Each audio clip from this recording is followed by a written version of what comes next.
Session आला आज. You should learn how to rename yourself. Sir तुम्ही होस्ट असाल तर मला को होस्ट करून. सर काय सांगताय? हाँ काय सांगताय?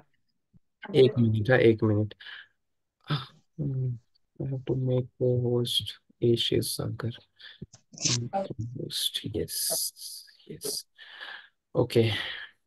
Sorry, रोहनचा आयफोन आय थिंक कोणतं तरी हॉस्पिटल, आरोग्यवर्धिनी का कुठलं तरी हॉस्पिटल आहे ना, मला लक्षात नाही राहत. सॉरी, खूप सारे हॉस्पिटल आहेत. आयुष्वर्धिनी. आयुष्यवर्धिनी. पण बाकीची टेक्नोस्पार्क, प्रीती मला नाही मधुरा. माहिती. प्रीती कोणत्या हॉस्पिटल मधून आहात तुम्ही? डॉक्टर आहात की नर्स आहात? I don't know. नाही ओके, सर. कोमलताई Bhamre hospital. Then Techno Spark. Madhura hospital sir, Techno Spark. Madhura, okay ठीक आहे. Still we have 4 hospital I guess. Preeti कोणत्या हॉस्पिटल मध्ये आहात तुम्ही? प्रीती आदित्य. आदित्य, ओके ठीक आहे. प्रीती तुम्ही डॉक्टर आहात की नर्स आहात? ओके.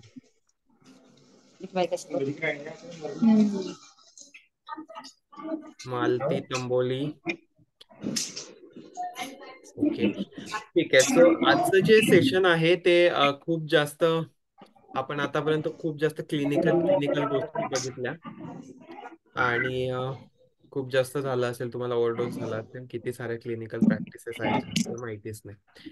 पण आजचं जे सेशन आहे ते त्याच्याबद्दल ब्रीफली सांगतो मी तुम्हाला. झिरो सेशन मध्ये पण मी आपलं जे इनिशियल ओरिएंटेशन सेशन झालं होतं, त्या सेशन मध्ये पण मी तुम्हाला सांगितलं होतं. मी पुन्हा एकदा रिपीट करतो, सिन्स आपण पुन्हा एकदा जे ज्यांना विचारायचं नाही काय त्यांनी म्यूटवर राहा प्लीज. सो आजचं जे सेशन मी घेणार आहे, आजचं जे आपण नॉलेज घेणार आहे ते बेसिकली आहे मान्यता सारखाच एक वेगळा सर्टिफिकेशन प्रोग्राम आहे जो आहे लक्ष. ठीक आहे. आता मान्यता हा फॉक्सी कडून मिळतो सर्टिफिकेट, आणि लक्ष हा गव्हर्नमेंट कडून मिळतो. ठीक आहे. सो सिन्स तुमचे हॉस्पिटल, सगळेच हॉस्पिटल एक्झामसाठी नाही जाणार आहेत, फायनल एक्झामसाठी, जे की गव्हर्नमेंट कडून आणि यांच्याकडून होतात, फॉक्सीकडून. तुमचं जे एक्झाम आहे ते आम्हीच घेणार आहे. ठीक आहे. जे की नेक्स्ट वीक आहे. अमिता मॅडमने ऑलरेडी शेड्यूल शेअर केलेलं आहे. सो याच्याबद्दल असं आहे की जे लक्ष्यचे स्टँडर्ड आहेत ते गव्हर्नमेंट कडून अप्रूव्ड आहेत, आणि ते गव्हर्नमेंट फॅसिलिटीज, गव्हर्नमेंट हॉस्पिटल जे असतात, रुरल हॉस्पिटल, ग्रामीण रुग्णालय बघत असाल तुम्ही, पीएससी बघत असाल. पीएससी मोस्टली नाही होत, पण रुरल हॉस्पिटलच्या वरती, ग्रामीण रुग्णालयाच्या वरती जिथे पण मॅटर्निटी सर्व्हिसेस असतात. काही काही पार्ट्समध्ये, म्हणजे जसं की आमच्या पालघरमध्येच बघितलं तर पालघरमध्ये मोखाडा जवळ साईडला काही पीएससी सुद्धा लक्ष सर्टिफाईड आहेत. ठीक आहे. सो जे लक्षसाठी स्टँडर्ड तिथे वापरले जातात गव्हर्नमेंट हॉस्पिटलला, पीएससी लेवल पासून ते डिस्ट्रिक्ट हॉस्पिटल, जिल्हा रुग्णालयापर्यंत, ते स्टँडर्ड आपण इथे शिकणार आहोत. आणि त्या स्टँडर्ड प्रॅक्टिसेस मध्ये आपलं हॉस्पिटल आपल्याला आणायचं आहे. ठीक आहे. मी सुरुवातीला सांगितलं होतं की 10 लक्षचे स्टँडर्ड आहेत आणि 16 मान्यताचे स्टँडर्ड आहे. ठीक आहे. आता तुमची एक्झाम जवळ आलेली आहे, त्यामुळे या सगळ्या गोष्टी खूप लक्ष देऊन ऐका आणि लक्षात ठेवा. ठीक आहे. आठवत नसेल तर पुन्हा एकदा सेशन बघा, किंवा तुमच्या नोट्स बघा, किंवा बुक्स बघा, पीपीटी बघा, पण you have to remember this thing. कारण की थेरॉटिकली तुमच्या लक्षात आहे म्हणजे तुम्ही ते प्रॅक्टिकली करत असाल असं बिलीव्ह करतो आम्ही. ठीक आहे. सो खूप साऱ्या गोष्टी अशा असतात की त्या तुम्हाला बाय हार्ट करायची पण गरज असते. ठीक आहे. सो 10 फॅसिलिटी स्टँडर्ड ज्याला म्हणतो, ते आपण 10च्या 10 फॅसिलिटी स्टँडर्ड आज आपण शिकणार आहोत. ठीक आहे. सो तुम्ही म्हणाल की काय मान्यता आणि काय लक्ष. ठीक आहे. सो लक्ष का आणि मान्यता का. सो फक्त मला तुम्हाला याच्यात हे सांगायचं आहे की लक्ष मान्यता मधला फरक एवढाच आहे की आपल्याला जो इन्फ्रास्ट्रक्चर किंवा डॉक्युमेंटेशन मध्ये जो बदल घडवावा लागतो तो मेजरली लक्ष मध्ये कव्हर होतो. इन्फ्रास्ट्रक्चर मध्ये एवढा बदल नाही घडवावा लागत ॲज सच की भिंती वगैरे तोडाव्या लागतात. तुम्हाला फक्त एवढंच आहे की की गोष्टी ऍडजस्टंट पाहिजेत किंवा एकाच फ्लोअरला पाहिजेत. जर नसेल तसं तर मग तुम्ही ते ऍडजस्ट करा, ओपीडी खाली घ्या किंवा जे काय असेल वॉट एव्हर. ठीक आहे, तसं करायचं आपल्याला. आपल्याला NABH सारखी तोडफोड नाही करायची. आपल्याला तोडफोड करायची वेळ कुठे येऊ शकते, फक्त जर तुमच्याकडे रॅम्प नसेल तर लिफ्ट पाहिजे, लिफ्ट नसेल तर मग रॅम्प पाहिजे. ठीक आहे, ही गोष्ट तोडफोडीची नाही झाली, ऍडिशनल गोष्ट करायची झाली. ठीक आहे. सो रॅम्प तुम्हाला करावा लागतो. जितके पण फ्लोअर असतील तुमचे, 2 फ्लोअर असतील, 3 फ्लोअर असतील. आय बिलीव्ह आपल्या हॉस्पिटल 2 फ्लोअर पेक्षा जास्त नाहीये. ठीक आहे, या बॅचचे तरी ऍटलिस्ट. सो तुम्हाला तेवढं रॅम्प करावं लागेल, किंवा मग 2 फ्लोअरचे जे हॉस्पिटल आहे तिथे मोस्टली लिफ्ट आहे. ठीक आहे, सो या गोष्टी आहेत फक्त, अदरवाईज तुम्हाला काही चेंजेस करावे लागत नाही. आता लक्ष मान्यतामध्ये सिमिलॅरिटी काय आहे, तर हे दोन्ही फोकस करतं मॅटर्निटी सर्व्हिसेसवर. त्यामध्ये तुम्हाला बघायला मिळेल की काही काही पार्ट रिपीट झालेला आहे. रिपीट झालेला आहे म्हणजे काय, की मान्यतामध्ये आपण एकदम क्लिनिकली तुम्हाला वेलवर्स पाहिजेत, की तुम्हाला प्रोटोकॉल्स माहिती पाहिजेत. पण लक्षमध्ये काय पाहिजे, की ते तुमचे प्रोटोकॉल्स रेडी आहेत की नाही ते फक्त व्हेरीफाय केलं जाईल. ते तुम्हाला येतं की नाही याच्यावर नॉलेज नाही बघितलं जाईल. तुमचे रेडी आहेत की नाही प्रोटोकॉल ते तुम्ही कागद दाखवलं झालं, तुम्हाला तोंडाने सांगायची काही गरज नाहीये. ठीक आहे. सो मी जे पोस्टर्स शेअर केलेत ते पोस्टर्सच तुम्ही ऍज अ प्रोटोकॉल यूज केले तरी चालतात. ठीक आहे, काही गोष्टी आहेत अशा की ज्याची SOP बनवावी लागते, त्याचे SOPचे फॉर्मॅट पण मी तुम्हाला शेअर करेल. आणि प्लस तुम्हाला लक्ष स्पेसिफिक जे मटेरियल आहे ते पण मी तुम्हाला या सेशन नंतर आज संध्याकाळी किंवा उद्या सकाळी मी तुम्हाला शेअर करेल. ठीक आहे. सो आले का सगळे बाय द टाइम, म्हणजे मी मेन सेशन स्टार्ट करेल तोपर्यंत कोणाला काय ऍडिशनली विचारायचं असेल, ऍडिशनली मान्यताबद्दल, किंवा कोणासाठी वेट करायचं असेल तर ज्योत्स्ना मॅम सांगा मला. तुम्ही म्यूटवर आहात. मॅम मी तर अन्नदत्ताचा कॉल लागत नाहीये मॅडम. बाकी सगळे आलेले आहेत.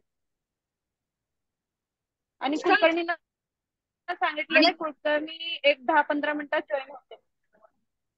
नाही तोपर्यंत नको थांबू, start.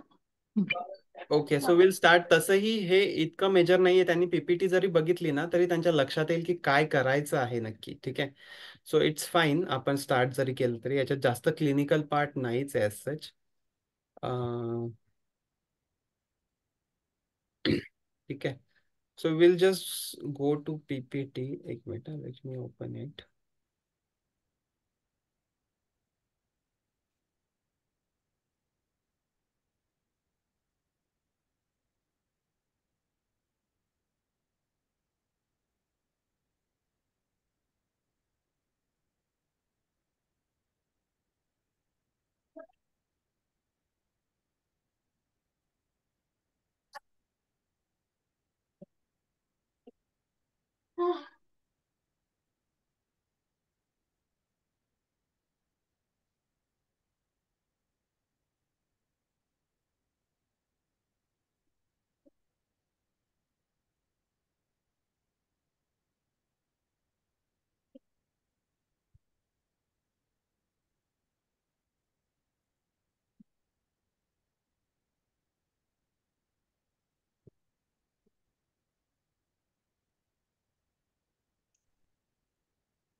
I just put it on presentation mode. मी प्रेझेंटेशन मोडवर टाकतो. ठीक आहे, सगळ्यांना दिसते माझी स्क्रीन?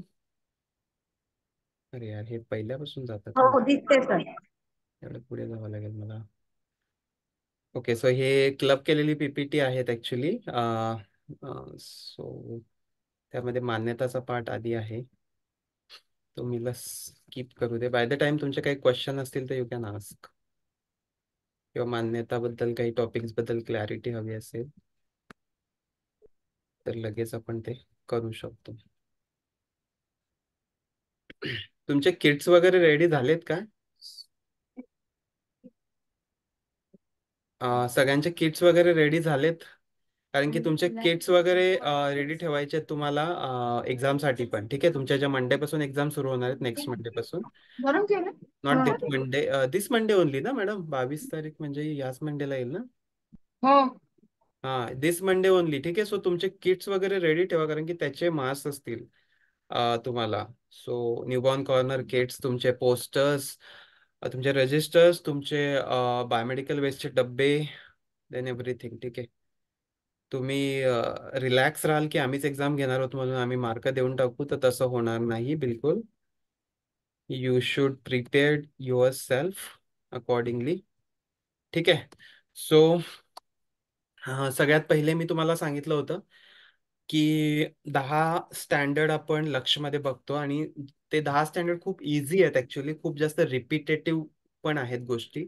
आणि तुम्ही NABH मध्ये, NABH ज्यांचं झालं असेल त्यांना त्या गोष्टी NABH ची पण यु नो हे क्लॅश झालेल्या दिसतील. क्लॅश म्हणजे क्लॅश नाही म्हणता ना त्याला, बट सिमिलर गोष्टी आहेत काही. ठीक आहे. अगदीच हे NABHच्या लेवलचं नाहीये, बट देन येस, काही गोष्टी NABH सारख्याच आहेत. ठीक आहे.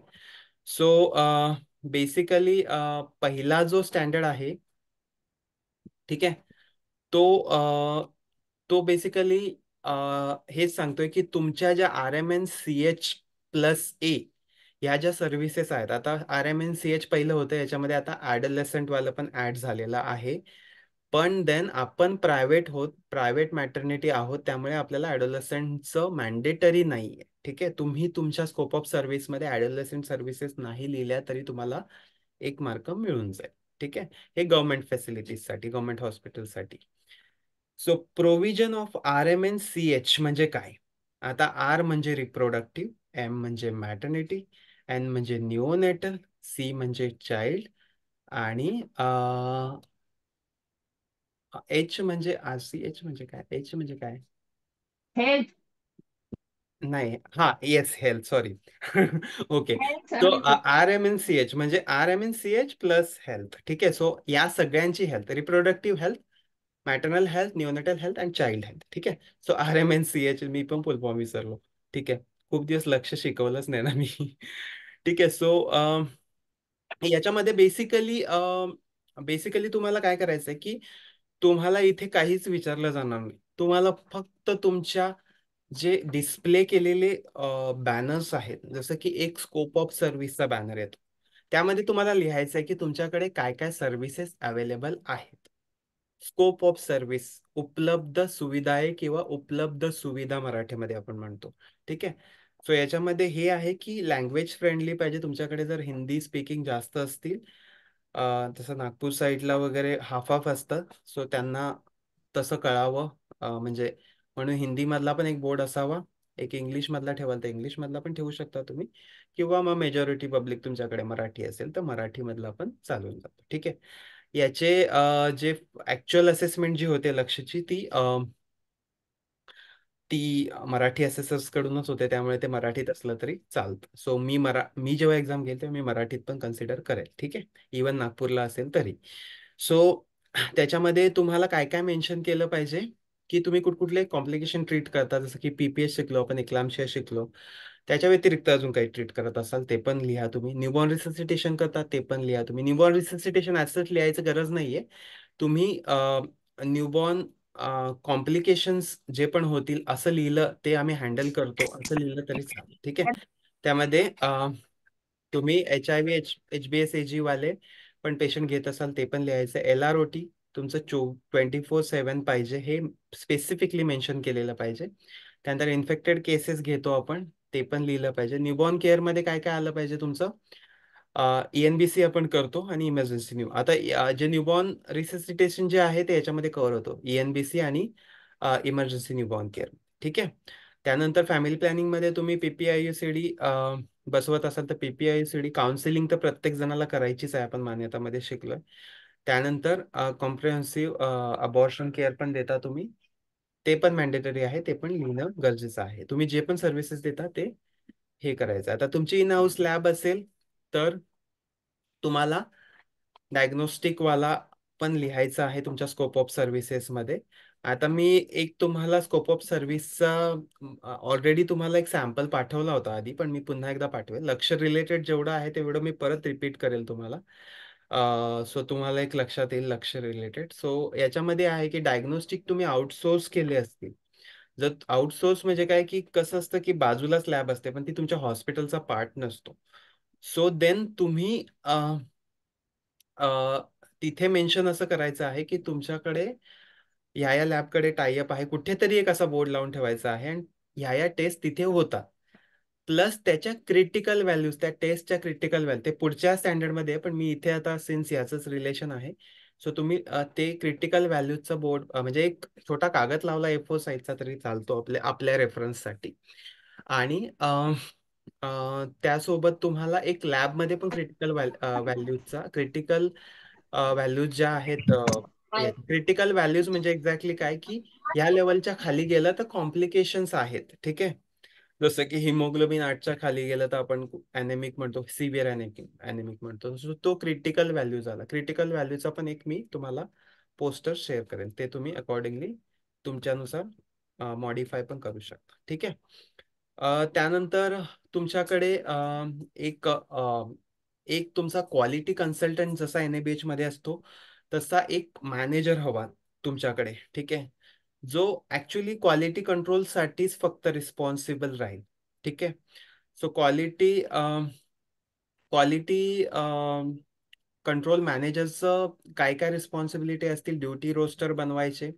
आता ड्युटी रोस्टर HR चं काम असतं. ठीक आहे. पण आपले स्मॉल नर्सिंग होम आहेत, आपल्याकडे HR असं स्पेसिफिक डिपार्टमेंट नसतं. ठीक आहे. सगळं एकच जण मॅनेजर बघतो. सो ड्युटी रोस्टर पण त्यालाच देतो आपण काम. पण जर एखाद्या हॉस्पिटलमध्ये HR वेगळं डिपार्टमेंट जर असेल तर then you can give a responsibility. जे ड्युटी रोस्टर बनवायचं ते ऍक्च्युली त्यांचीच रिस्पॉन्सिबिलिटी आहे ती. पण तुम्हाला त्यांच्याशी कम्युनिकेट केलं पाहिजे. तुम्हाला कसं, कारण की तुम्ही ऍक्च्युअल सर्व्हिसेस प्रोव्हाइड करताय. क्वालिटी मॅनेजरला त्यांच्याशी कम्युनिकेट केलं पाहिजे की दर महिन्याला की ड्युटी रोस्टर कसं बनवायचं. आता ड्युटी रोस्टर जे आहे ते आपण 1 मंथ प्रायर बनवतो. ठीक आहे. सगळ्यांच्या शिफ्ट 1 मंथ प्रायर, आणि ते सगळ्या स्टाफना आपण डिस्ट्रीब्यूट पण करतो. म्हणजे अकॉर्डिंगली त्यांना माहिती राहतं की माझी 15 तारखेला कधी शिफ्ट आहे, माझी 16 तारखेला कधी शिफ्ट आहे आणि माझी 31 तारखेला पण कधी शिफ्ट आहे. ठीक आहे. So accordingly everyone is mentally prepared. And then कोणाचं असं हे होत नाही की सुट्ट्या घेणं वगैरे वगैरे, मग त्याच्यामध्ये क्वालिटी कॉम्प्रोमाइज होत नाही. आता इसेन्शियल सप्लायचं काळजी पण त्यालाच घ्यायची आहे. त्याच्यानंतर अलाइड सर्व्हिसेस म्हणजे काय, की जसे की रेफरल आहेत आपले, किंवा मग आपल्याला सोनोग्राफीसाठी बाहेर पाठवायचं आहे पेशंटला, आपल्याला रेडिओलॉजीसाठी कुठल्या तरी अ, याला बाहेर पाठवायचं आहे. त्याच्यानंतर जसं की मी आता लॅबोरेटरीच म्हटलं, तर त्याचं कोऑर्डिनेशन सगळं क्वालिटी मॅनेजरचंच असायला हवं. त्यासोबत जे पण डॉक्युमेंट्स मेंटेन करायचे आहेत ते मी तुम्हाला पुढे सांगेल, जे जे स्पेसिफिकली त्याच्याबरोबर मॅनेज करायचे असतील. बट देन क्वालिटी कंट्रोल मॅनेजरचं काम काय असायला हवं हे तुम्हाला लक्षात यायला पाहिजे. ठीक आहे. आता मॅडमनी एक एक नोडल पर्सन अपॉइंट केलेला आहे प्रत्येक हॉस्पिटलमधून. सो आय बिलीव्ह की तेच तेच ह्या सगळ्या रिस्पॉन्सिबिलिटी बघतील. ठीक आहे, हॉस्पिटलमध्ये. सो त्यासोबत त्यांचं ऍडिशनल काम काय काय असतं, की आपलं जे इक्विपमेंट आहेत, PPE. ठीक आहे, पर्सनल प्रोटेक्टिव्ह इक्विपमेंट, ते अवेलेबल पाहिजेत प्रत्येक वेळी. इसेन्शियल सप्लायचं मी ऑलरेडी सांगितलं. क्लिनिकल प्रोटोकॉल्स जे आहेत ते रेडी पाहिजेत. त्याच्यामध्ये काही अपडेट असेल तर ते वेळोवेळी अपडेट करून घेणं. त्यानंतर स्टरलायझेशनची रिस्पॉन्सिबिलिटी, जर तुमच्याकडे CSSG असेल तर CSST, नाहीतर तुम्ही मॅन्युअली करत असाल, तुमच्याकडे डिपार्टमेंट नसेल डेडिकेटेड, तर तसंही चालेल. बट देन तुम्हाला एक रजिस्टर, ऑटोक्लेव्ह रजिस्टर ज्याला म्हणतो, ते रजिस्टर तुम्हाला मेंटेन करणं गरजेचं आहे. त्यासोबत फंक्शनल LR&OT सगळ्यांची रिस्पॉन्सिबिलिटी, ही फक्त मॅनेजरची रिस्पॉन्सिबिलिटी नाहीये. वॉर्मर बंद पडला लगेच इंजिनियरला बोलवा, बायोमेडिकल इंजिनियरला, का बंद पडलाय लगेच रिपेअर करून घ्यायचं. ठीक आहे. सो हे झालं सर्व्हिसेस बद्दल बेसिकली, आणि क्वालिटी मॅनेजरची रिस्पॉन्सिबिलिटी. ठीक आहे. आता हे सगळं आपण ऑलरेडी शिकलोय. तुम्हाला मी म्हटलं की रिपिटेटिव्ह आहे पार्ट. ठीक आहे. सो हे ऍक्च्युअली तुम्हाला लक्षमध्ये विचारलं नाही जाणार. ठीक आहे. फक्त एवढंच आहे की तुम्हाला एक पुन्हा एकदा नॉलेज व्हावं की आपल्याकडे सर्व्हिसेस काय काय आहेत, आणि आपण ते मान्यतामध्ये ऑलरेडी शिकलेलो आहे, ज्याच्यासाठी आपण कम्पेटंट होत आता करण्यासाठी. हे सगळं करण्यासाठी इसेन्शियल न्यूबॉर्न केअर झालं, किंवा मग ब्रेस्ट फिडिंग टेक्निकवर काउन्सिलिंग झालं, त्याच्यानंतर फॅमिली प्लॅनिंग काउन्सिलिंग झालं, डायग्नोस्टिक सर्व्हिसेस बद्दल मी तुम्हाला सांगितलेलं आहे, जसं की प्रोटीन युरिया बघतो आपण, ब्लड प्रेशर बघतो, त्याच्यानंतर OGTT करतो, ह्या सगळ्या टेस्ट. आता मी तुम्हाला सुरुवातीलाच क्रिटिकल व्हॅल्यूज सांगितलं. क्रिटिकल व्हॅल्यूज बघा काय याच्यामध्ये दिसतंय तुम्हाला. ब्लड ग्रुप निगेटिव्ह असेल तर लगेच इन्फॉर्म करायचं आहे. आता क्रिटिकल व्हॅल्यूज का बरं, क्रिटिकल व्हॅल्यूजचा चार्ट का बनवायचा आपल्याला, तर आपल्याला लगेच लक्षात येतं की ही क्रिटिकल केस आहे. ठीक आहे. TLC 1800 क्युबिक मायक्रोमीटरच्या खाली गेलं तर मग अ, ते प्रॉब्लेमॅटिक आहे, किंवा मग रॅन्डम शुगर एवढ्या वरती गेली, किंवा मग फास्टिंग शुगर एवढ्या वरती गेली, तर लगेच आपण अलर्ट होतो. किंवा मग लॅबवाला सुद्धा तुम्हाला रेड फ्लॅग दाखवतो की हा केस मी आत्ताच बघितलं, डायग्नोज केला, आणि डायग्नोस्टिक टेस्ट त्याच्या परफॉर्म केल्या, आणि मला ह्या क्रिटिकल व्हॅल्यूज ह्या केसमध्ये ही क्रिटिकल व्हॅल्यूज सापडली आहे. त्यासोबत आपल्याला व्हायरल मार्कर जे आहेत तिन्ही ते जर पॉझिटिव्ह असले ॲट एनी पॉइंट, तर लगेच अलर्ट व्हायचं आहे, कारण की ते ट्रान्समिशन होऊ नये कोणालाच, तुम्हाला सुद्धा. त्याच्यासाठी क्रिटिकल व्हॅल्यूचा एक चार्ट लावून ठेवायचा आहे. ठीक आहे. हा मी तुम्हाला PPT पण शेअर करेल. हे पण तुम्ही असंच्या अशी प्रिंट घेऊ शकता, किंवा मग तुम्हाला जर मॉडिफाय करायचं असेल, तुमच्या हॉस्पिटलचं नाव वरती लिहायचं असेल, मस्तपैकी डिझाईन करायचं असेल, तर accordingly you can do it. ठीक आहे. ठीक आहे. आता दुसरं जे आहे ते बघूया, इन्फ्रास्ट्रक्चर रिक्वायर्ड. आता इन्फ्रास्ट्रक्चर मध्ये बेसिकली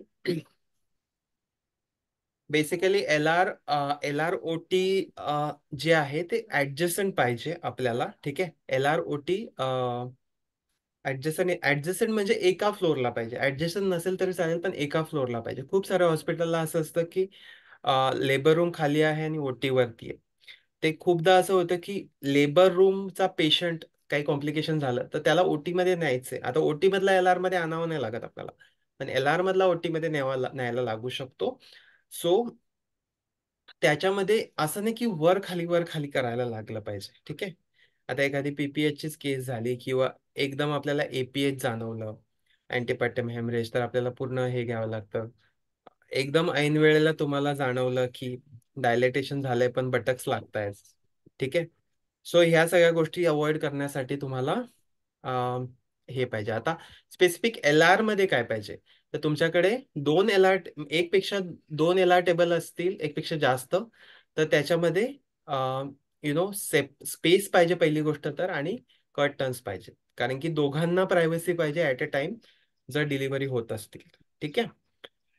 जर दोन लेबर टेबल असतील तर तुमच्याकडे एकच न्यूबॉर्न कॉर्नर असेल तरीही चालेल. ठीक आहे. पण तो LRच्या आतमध्येच पाहिजे, लेबर रूमच्या आतमध्ये पाहिजे. ठीक आहे. त्याच्यानंतर तुम्हाला LR मध्ये अजून काय काय पाहिजे, ड्रिंकिंग वॉटर अँड टॉयलेट पाहिजे. टॉयलेट असं पाहिजे की ज्याचा दरवाजा जो आहे तो बाहेरून न खुलता आतून खुलला तर जास्त प्रेफरेबल आहे. ठीक आहे. आतूनच म्हणजे आतल्या साईडनेच खोलत असेल तर चांगली गोष्ट आहे. आणि तुमचा जो चेंजिंग एरिया आहे तो पण अ, त्या जवळच कुठेतरी आसपास पाहिजे, प्लस वॉशिंग एरिया पण जवळच पाहिजे ते कुठेतरी. ठीक आहे. त्यासोबत तुम्हाला ऑटोक्लेव्हचा एक्सेस, म्हणजे जसं की तुम्ही इन्स्ट्रुमेंट जेव्हा देता तेव्हा आपण कसा फ्लो फॉलो करतो की ऑटोक्लेव्ह केलेले आत येतात आणि बाहेर निघताना वेगळ्या वेने निघतात. यूज केलेलं सामान पण, किंवा इवन कॉन्झ्युमेबल पण यूज केलेले आपण जे फेकायचे पण असतील ते पण वेगळ्या वेने जातात. ठीक आहे. सो आपण युनिडायरेक्शनल म्हणतो ज्याला, युनिडायरेक्शनल हे पाहिजे. ठीक आहे. सो ते कसं, ते एक पिक्चर पण आहे पुढे, ते दाखवेल. ह्या PPT मध्ये आहे की नाही आय डोंट नो, बट असेल तर देन विल सी. ठीक आहे.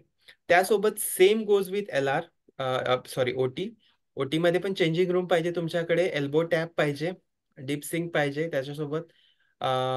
त्याच्यासोबत तुमचा ऑटोक्लेविंग साठी तुम्हाला ऍक्सेस पाहिजे, आणि त्यामध्ये लिनन स्टोअर पण पाहिजे. LR मध्ये लिनन स्टोअर नसेल तरी चालेल, बट देन इथे लिनन स्टोअर पाहिजे तुम्हाला.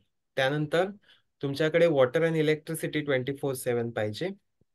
टेम्परेचर जो आहे तुमच्याकडे, आता रिजन वाईज टेम्परेचर हे होतं, पण तुमचं 26 ते 28 मध्ये मेंटेन राहत नसेल टेम्परेचर जर तुमच्या सिटीचं, तर तुम्हाला AC वगैरे बसवावं लागेल, आणि अकॉर्डिंगली LR आणि OTचं 26 ते 28च्या दरम्यान टेम्परेचर मेंटेन करावं लागेल. ठीक आहे. त्यानंतर तुमच्या ज्या क्लिनिंग सर्व्हिसेस आहेत, लिनन क्लिनिंग असेल, किंवा मग अदरवाईज तुमचं जे गाऊन्स वगैरे असतील पेशंटला पण काही लोक घालायला देतात, ते पण असतील. तर त्याचं पण तुमचं एक प्रोटोकॉल पाहिजे तुमच्याकडे, जर तुमचं इन हाऊसच नसेल ते. ठीक आहे.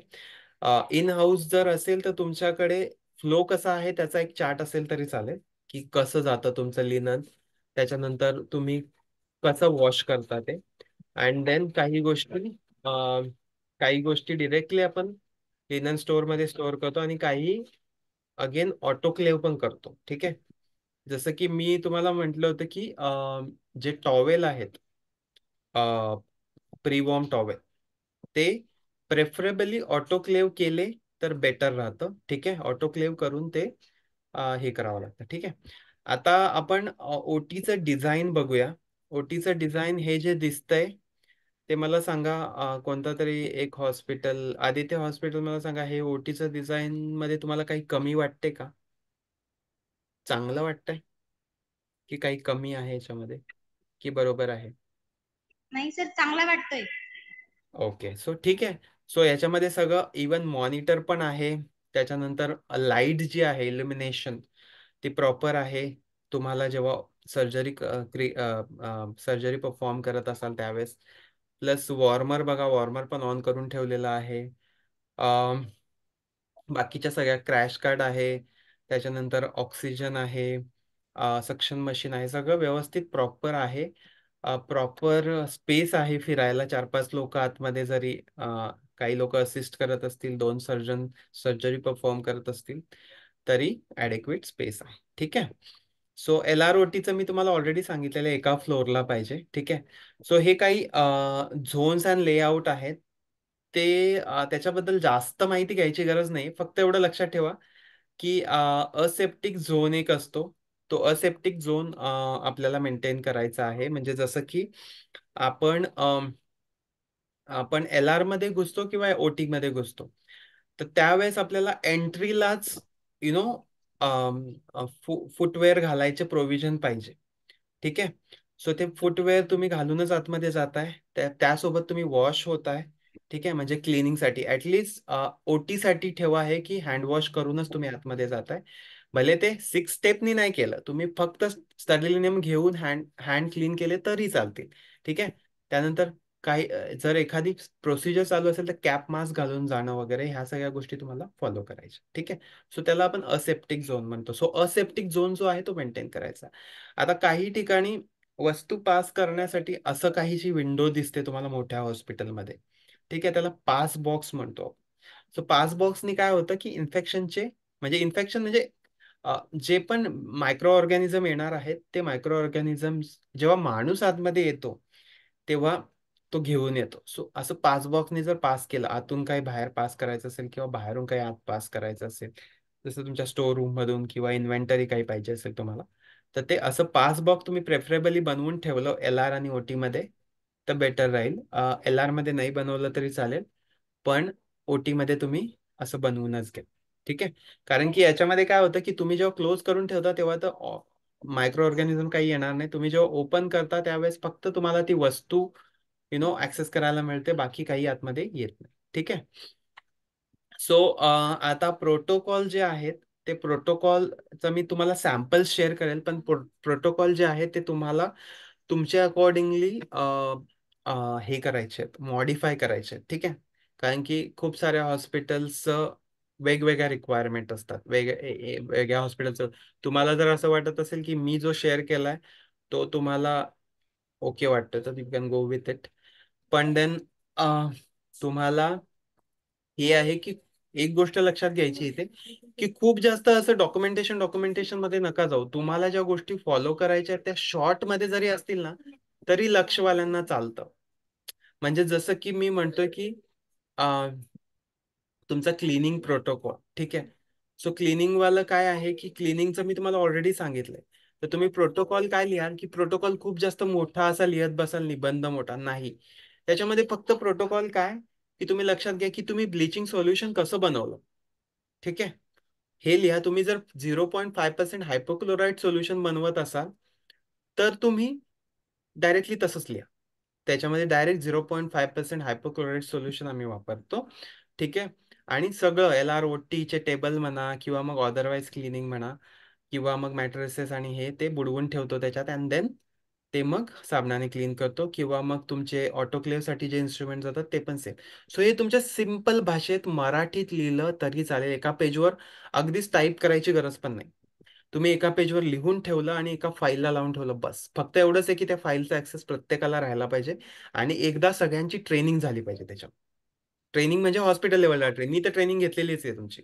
पण हॉस्पिटल लेवलला का? कारण की इथे 4 लोकच आहेत. तुमच्या हॉस्पिटलला स्टाफ मोर दॅन 10 असेल.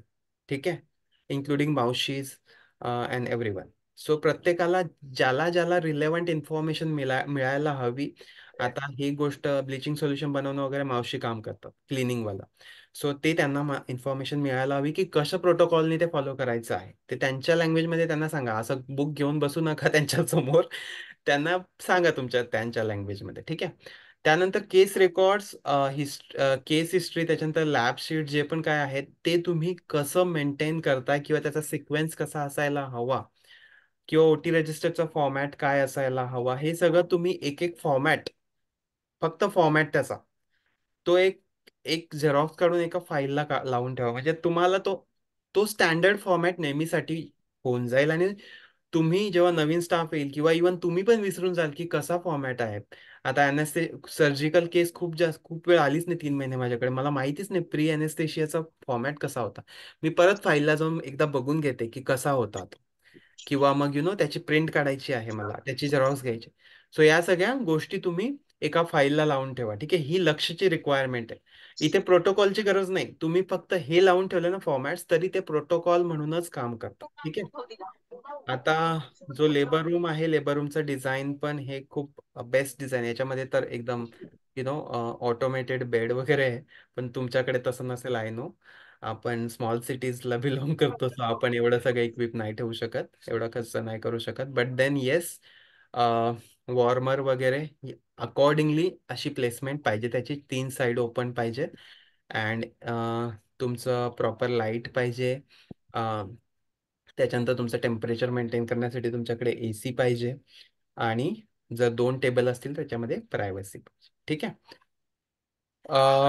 सो इक्विपमेंट बद्दल मी ऑलरेडी सांगितलेलं आहे तुम्हाला की काय काय पाहिजे. मान्यतामध्ये पण हे शिकलेलो आहे आपण. आपण परत नको बघायला ते. सो मेजरली जे प्रॉब्लेम्स होतात, जे प्रॉब्लेम्स खूप सारे हॉस्पिटल फेस करतात किंवा इवन एक्झाममध्ये जे हायलाईट होतात, ज्यांच्या ॲक्च्युअलमध्ये एक्झाम झालेले आहेत, ते काय काय मेजर इश्यूज आहेत हे आपण मेजर इश्यूज अ, एकदा बघून घेऊ. काय म्हणजे मग तुम्हाला पण ते नाही का पुढच्याला ठेच आणि मागच्याला सीख भेटते, तसं त्या टाईप आपण एकदा तुम्हाला होऊन जाईल. सो एंट्री प्रोटोकॉल फॉलो होत नाही लेबर रूमच्या केसमध्ये. न्यूबॉर्न कॉर्नर नसतं खूप साऱ्या हॉस्पिटलमध्ये. Case sheet does not reflect the work done by the staff. आता केस शीटवर आपण प्रत्येक एंट्री नाही करत, त्यामुळे असं होतं. आणि खूपदा असं होतं, काय व्हायटल्स तर आहेत, 2-2 तासांनी घ्यायचे आहेत, किती कितीदा लिहत बसू मी. तर असं नाही, डॉक्युमेंटेशनला खूप इम्पॉर्टन्स आहे. कारण की एखादी लिगल पण तुमच्यावर केस झाली तुमच्या हॉस्पिटलवर, तर तुम्ही जर डॉक्युमेंट केलेलं असेल ना, जसं की मी पार्टोग्राफच्या वेळेस तुम्हाला बोललो होतो की पार्टोग्राफ एक लिगल डॉक्युमेंट म्हणून काम करतो. म्हणून डॉक्युमेंटेशन खूप गरजेचं आहे.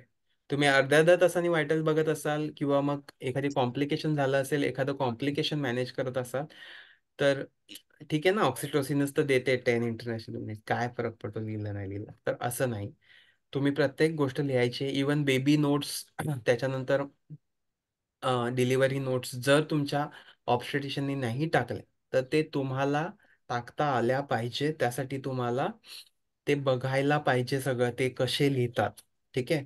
ॲटलिस्ट तुम्हाला हे तर कळतं की किती टायमाला जन्माला आला, मेल आहे की फिमेल आहे, त्याच्यानंतर वजन किती होतं. ठीक आहे. एखादं कॉम्प्लिकेशन असेल हे तर तुम्ही लिहू शकता. मराठीत लिहायचं असेल तर मराठीत लिहा, काही हरकत नाही. डॉक्युमेंट तर होऊन राहतं ते. ठीक आहे. सो हे सगळं तुम्हाला लिहायचं आहे. त्याच्यानंतर करेक्ट वे ऑफ क्लिनिंग म्हणजे क्लिनिंगचं अगेन सेम होऊन जातं. खूप कन्फ्युजन होऊन जातं की 0.5% हायपोक्लोराईड कुठे यूज करतात, कुठे ब्लिचिंग सोल्युशन यूज करतात, मग ते किती मिनटं, लिनन किती मिनटं बुडवून ठेवायचंय, हे किती बुडवून ठेवायचंय, हे सगळं कन्फ्युजन आहे. 15 मिनटं एवढंच लक्षात घ्यायचं. लिनन पण 15 मिनटं. आणि हे पण लिनन इवन ब्लड स्टेन नसेल ना, तर तुम्ही डायरेक्टली पण धुवू शकता. पण तुम्ही तसं प्रोटोकॉल मध्ये लिहा. प्रोटोकॉल काही वेगळं बोलताय आणि ते तुम्ही वेगळं करताय असं नाही झालं पाहिजे. ठीक आहे. सो हे तुम्ही करा. तुम्ही जसं करताय तसं प्रोटोकॉल मध्ये लिहा. त्यानंतर ओटी मध्ये काय होतं की अगेन एंट्री प्रोटोकॉल फॉलो होत नाही. एंट्री प्रोटोकॉल म्हणजे काय की हँड वॉश क्लिनिंग करून, म्हणजे नॉट 6 स्टेपनी पण स्टर्लिनम क्लिनिंग करून, चप्पल घालून, कॅप मास्क घालून नाही जात आपण. निबॉन कॉर्नर नसतो. त्यानंतर करेक्ट वे ऑफ क्लिनिंग माहिती नसतं आणि इक्विपमेंटचं कॅलिब्रेशन झालेलं नसतं. ठीक आहे. सो आता क्लिनिंगचं आपण ऑलरेडी बघितलंय, ब्लिचिंग सोल्युशनने आपण करतो, मी तुम्हाला ऑलरेडी सांगितलेलं आहे. सो हे झालं आपलं पहिले 2 स्टँडर्ड. ठीक आहे. आता आपण येऊया तिसरा स्टँडर्ड, जो की अगेन इम्पॉर्टंट आहे, जो आहे हॉस्पिटल सेफ्टी. सेफ्टी म्हणजे काय की पेशंटची सेफ्टी फर्स्ट, देन आपली सेफ्टी सुद्धा. ठीक आहे. सो आपल्याला काय करायचंय, लक्षात घ्यायचं आहे की कुठकुठल्या सिच्युएशन अशा येतात जिथे आपल्याला सेफ्टीची गरज लागते. सगळ्यात पहिले आपलं मॅटर्निटी हॉस्पिटल आहे, तर तिथे काय होतं, बेबी चोरीला जाऊ शकतात किंवा मिसप्लेस होऊ शकतो. ठीक आहे. सो बेबी चोरीला जातो किंवा मिसप्लेस होतो, तर त्याला आपण युनिव्हर्सली काय म्हणतो की बेबी ॲबडक्शन किंवा मिसप्लेसमेंट ऑफ बेबी. आणि त्या सिच्युएशन मध्ये आपण काही प्रकारचे कोड आहेत, कलर कोड दिलेले आहेत. ठीक आहे. कोड ऍक्टिव्हेट करतो. सो ते 3 प्रकारचे कोड आहेत. सो बेबी जेव्हा चोरीला जातो तेव्हा कोड पिंक ऍक्टिव्हेट होतो. ठीक आहे. So code pink, code red आणि कोड ब्लू. आता मी तिन्ही कोड एकदा सांगून देतो फक्त काय आहेत, आणि त्याच्यामध्ये डिटेल तुम्हाला सांगतो काय काय कोड आहेत ते. ठीक आहे. सो हे आपण जे इन्शुअर करतोय 3 कोड्स, ते आपल्या सेफ्टीसाठी, पहिल्या पेशंटच्या सेफ्टीसाठी, आपल्या क्लायंटच्या सेफ्टीसाठी आणि त्याच्यानंतर आपल्या सेफ्टीसाठी, हॉस्पिटल स्टाफच्या आणि प्लस तुमच्या स्पेशालिस्ट डॉक्टर, तुमच्या RM त्यांच्यासाठी. ठीक आहे. सो कोड पिंक असतो बेबी अबडक्शन साठी, कोड ब्ल्यू असतो कार्डियक अरेस्टसाठी आणि कोड रेड असतो आग लागल्यासाठी. ठीक आहे. आग लागला तरी पेशंट धोक्यात येतो, कार्डियक अरेस्ट एखाद्याला झालं तरी पण तो धोक्यात असतो, त्याच्यानंतर बेबी चोरीला गेली तरी बेबी धोक्यात असतो, प्लस मदरची इमोशनल स्टेटस पण धोक्यात असते. सो आपल्याला कोड पिंक केव्हा ऍक्टिव्हेट करायचा आहे, जेव्हा बेबी चोरीला जातो.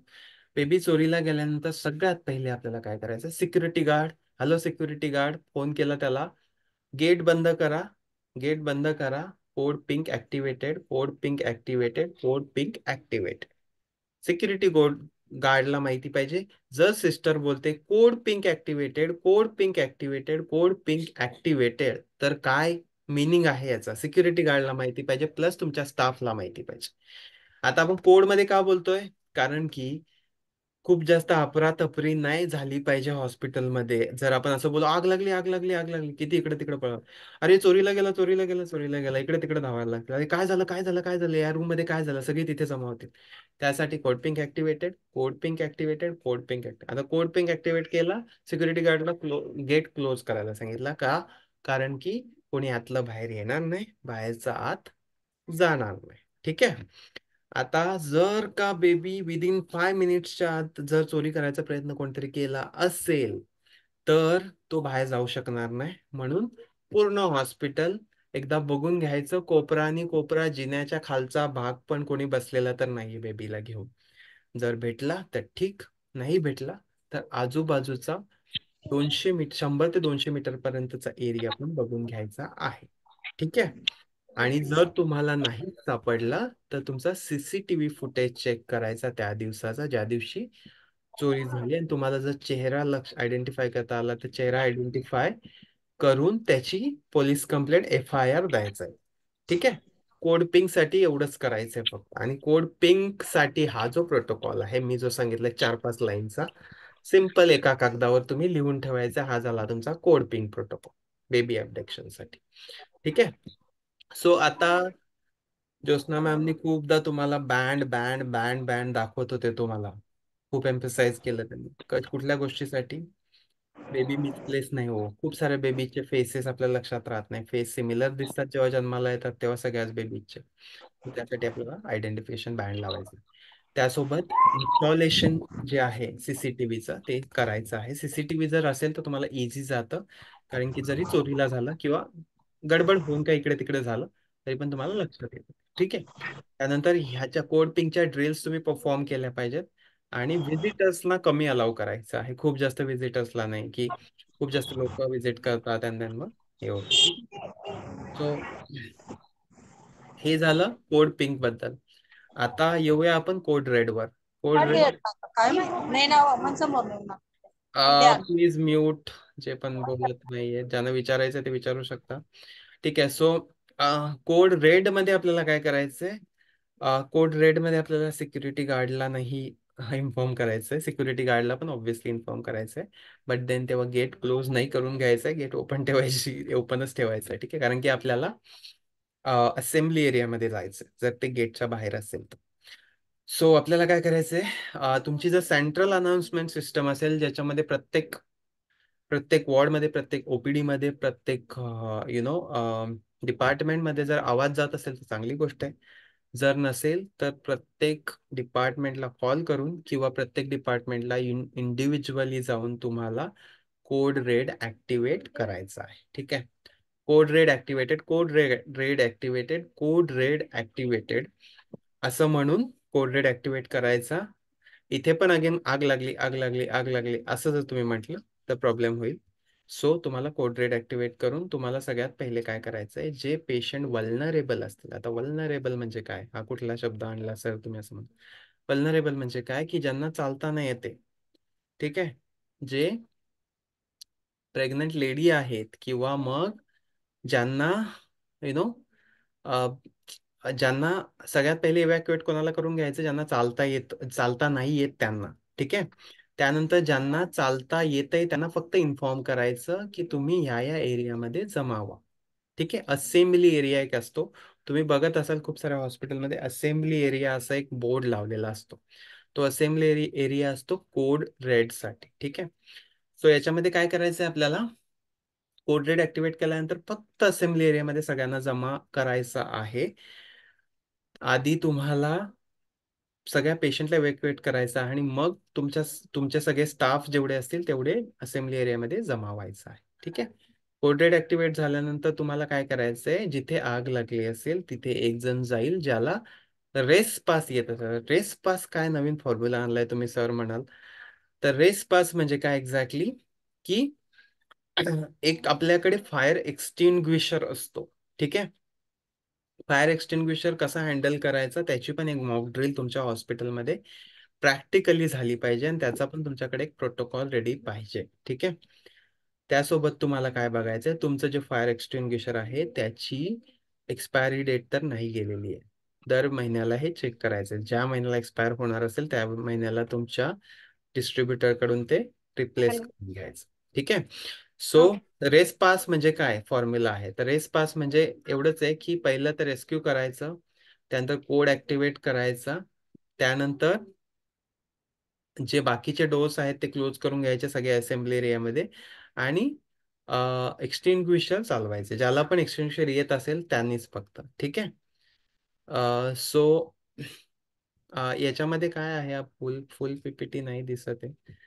तर तेच पाहिजे. अं, त्याच्यामध्ये एवढंच आहे की पुल, त्याच्यानंतर पासचा फुल फॉर्म आहे पण की कम्प्लीट पुल, त्याच्यानंतर स्क्वीज आणि स्प्रेड. ठीक आहे. देते मी. सो रेस पास हे आहे RACEPASS. ठीक आहे. ते तुम्हाला ऍक्च्युली तुम्ही जेव्हा युट्यूबला व्हिडिओ बघाल ना तेव्हा कळेल की फायर एक्सटिंग्विशर कसं हँडल करायचं. आणि दुसरी गोष्ट अशी की खूप साऱ्या लोकांना माहिती पण असेल इथे. ठीक आहे. मी आता हे प्रॅक्टिकली नाही करून दाखवू शकत. हा मेसेज कराच विचार. तुमच्याकडे जर HR डिपार्टमेंट असेल तर त्यांची पण ही रिस्पॉन्सिबिलिटी आहे की तुम्हाला एक्सटिंग्विशर हँडल करता आलं पाहिजे याचं मेक शुअर करणं. ठीक आहे. तरी असं पाहिजे त्यासोबत तुम्हाला एक गोष्ट लक्षात घ्यायची अजून की सेफ्टीसाठी हा एक एक राहिला आपला कोड, तो म्हणजे पण तेच आहे. मी पण ट्रॅव्हल करणार. कोड तो म्हणजे कोड ब्ल्यू.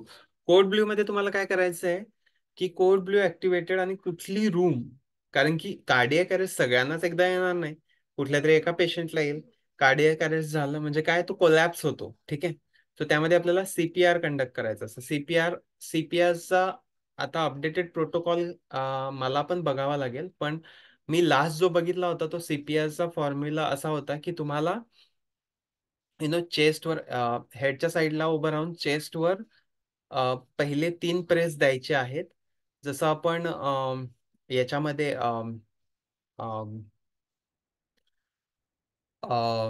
कुठलं बघितलं मी एनबीआर न्यूबॉर्न रिससिटेशन मध्ये बघितलं की आपण न्यूबॉर्नला बॅग अँड मास्क व्हेंटिलेशन दिलं.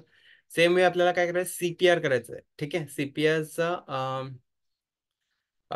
फॉर्म फुल फॉर्म आहे कार्डिओपल्मनरी रिससिटेशन. ठीक आहे, सो याच्यामध्ये काय ब्लड पंप व्हावं म्हणून आपल्याला प्रेस करायची चेस्ट. ठीक आहे, सो 1 2 3 1 2 3 1 2 3 असं 30 सेकंड पर्यंत करायचं आणि मग अगेन तुम्हाला ब्रीदिंग असेस करायची त्याची.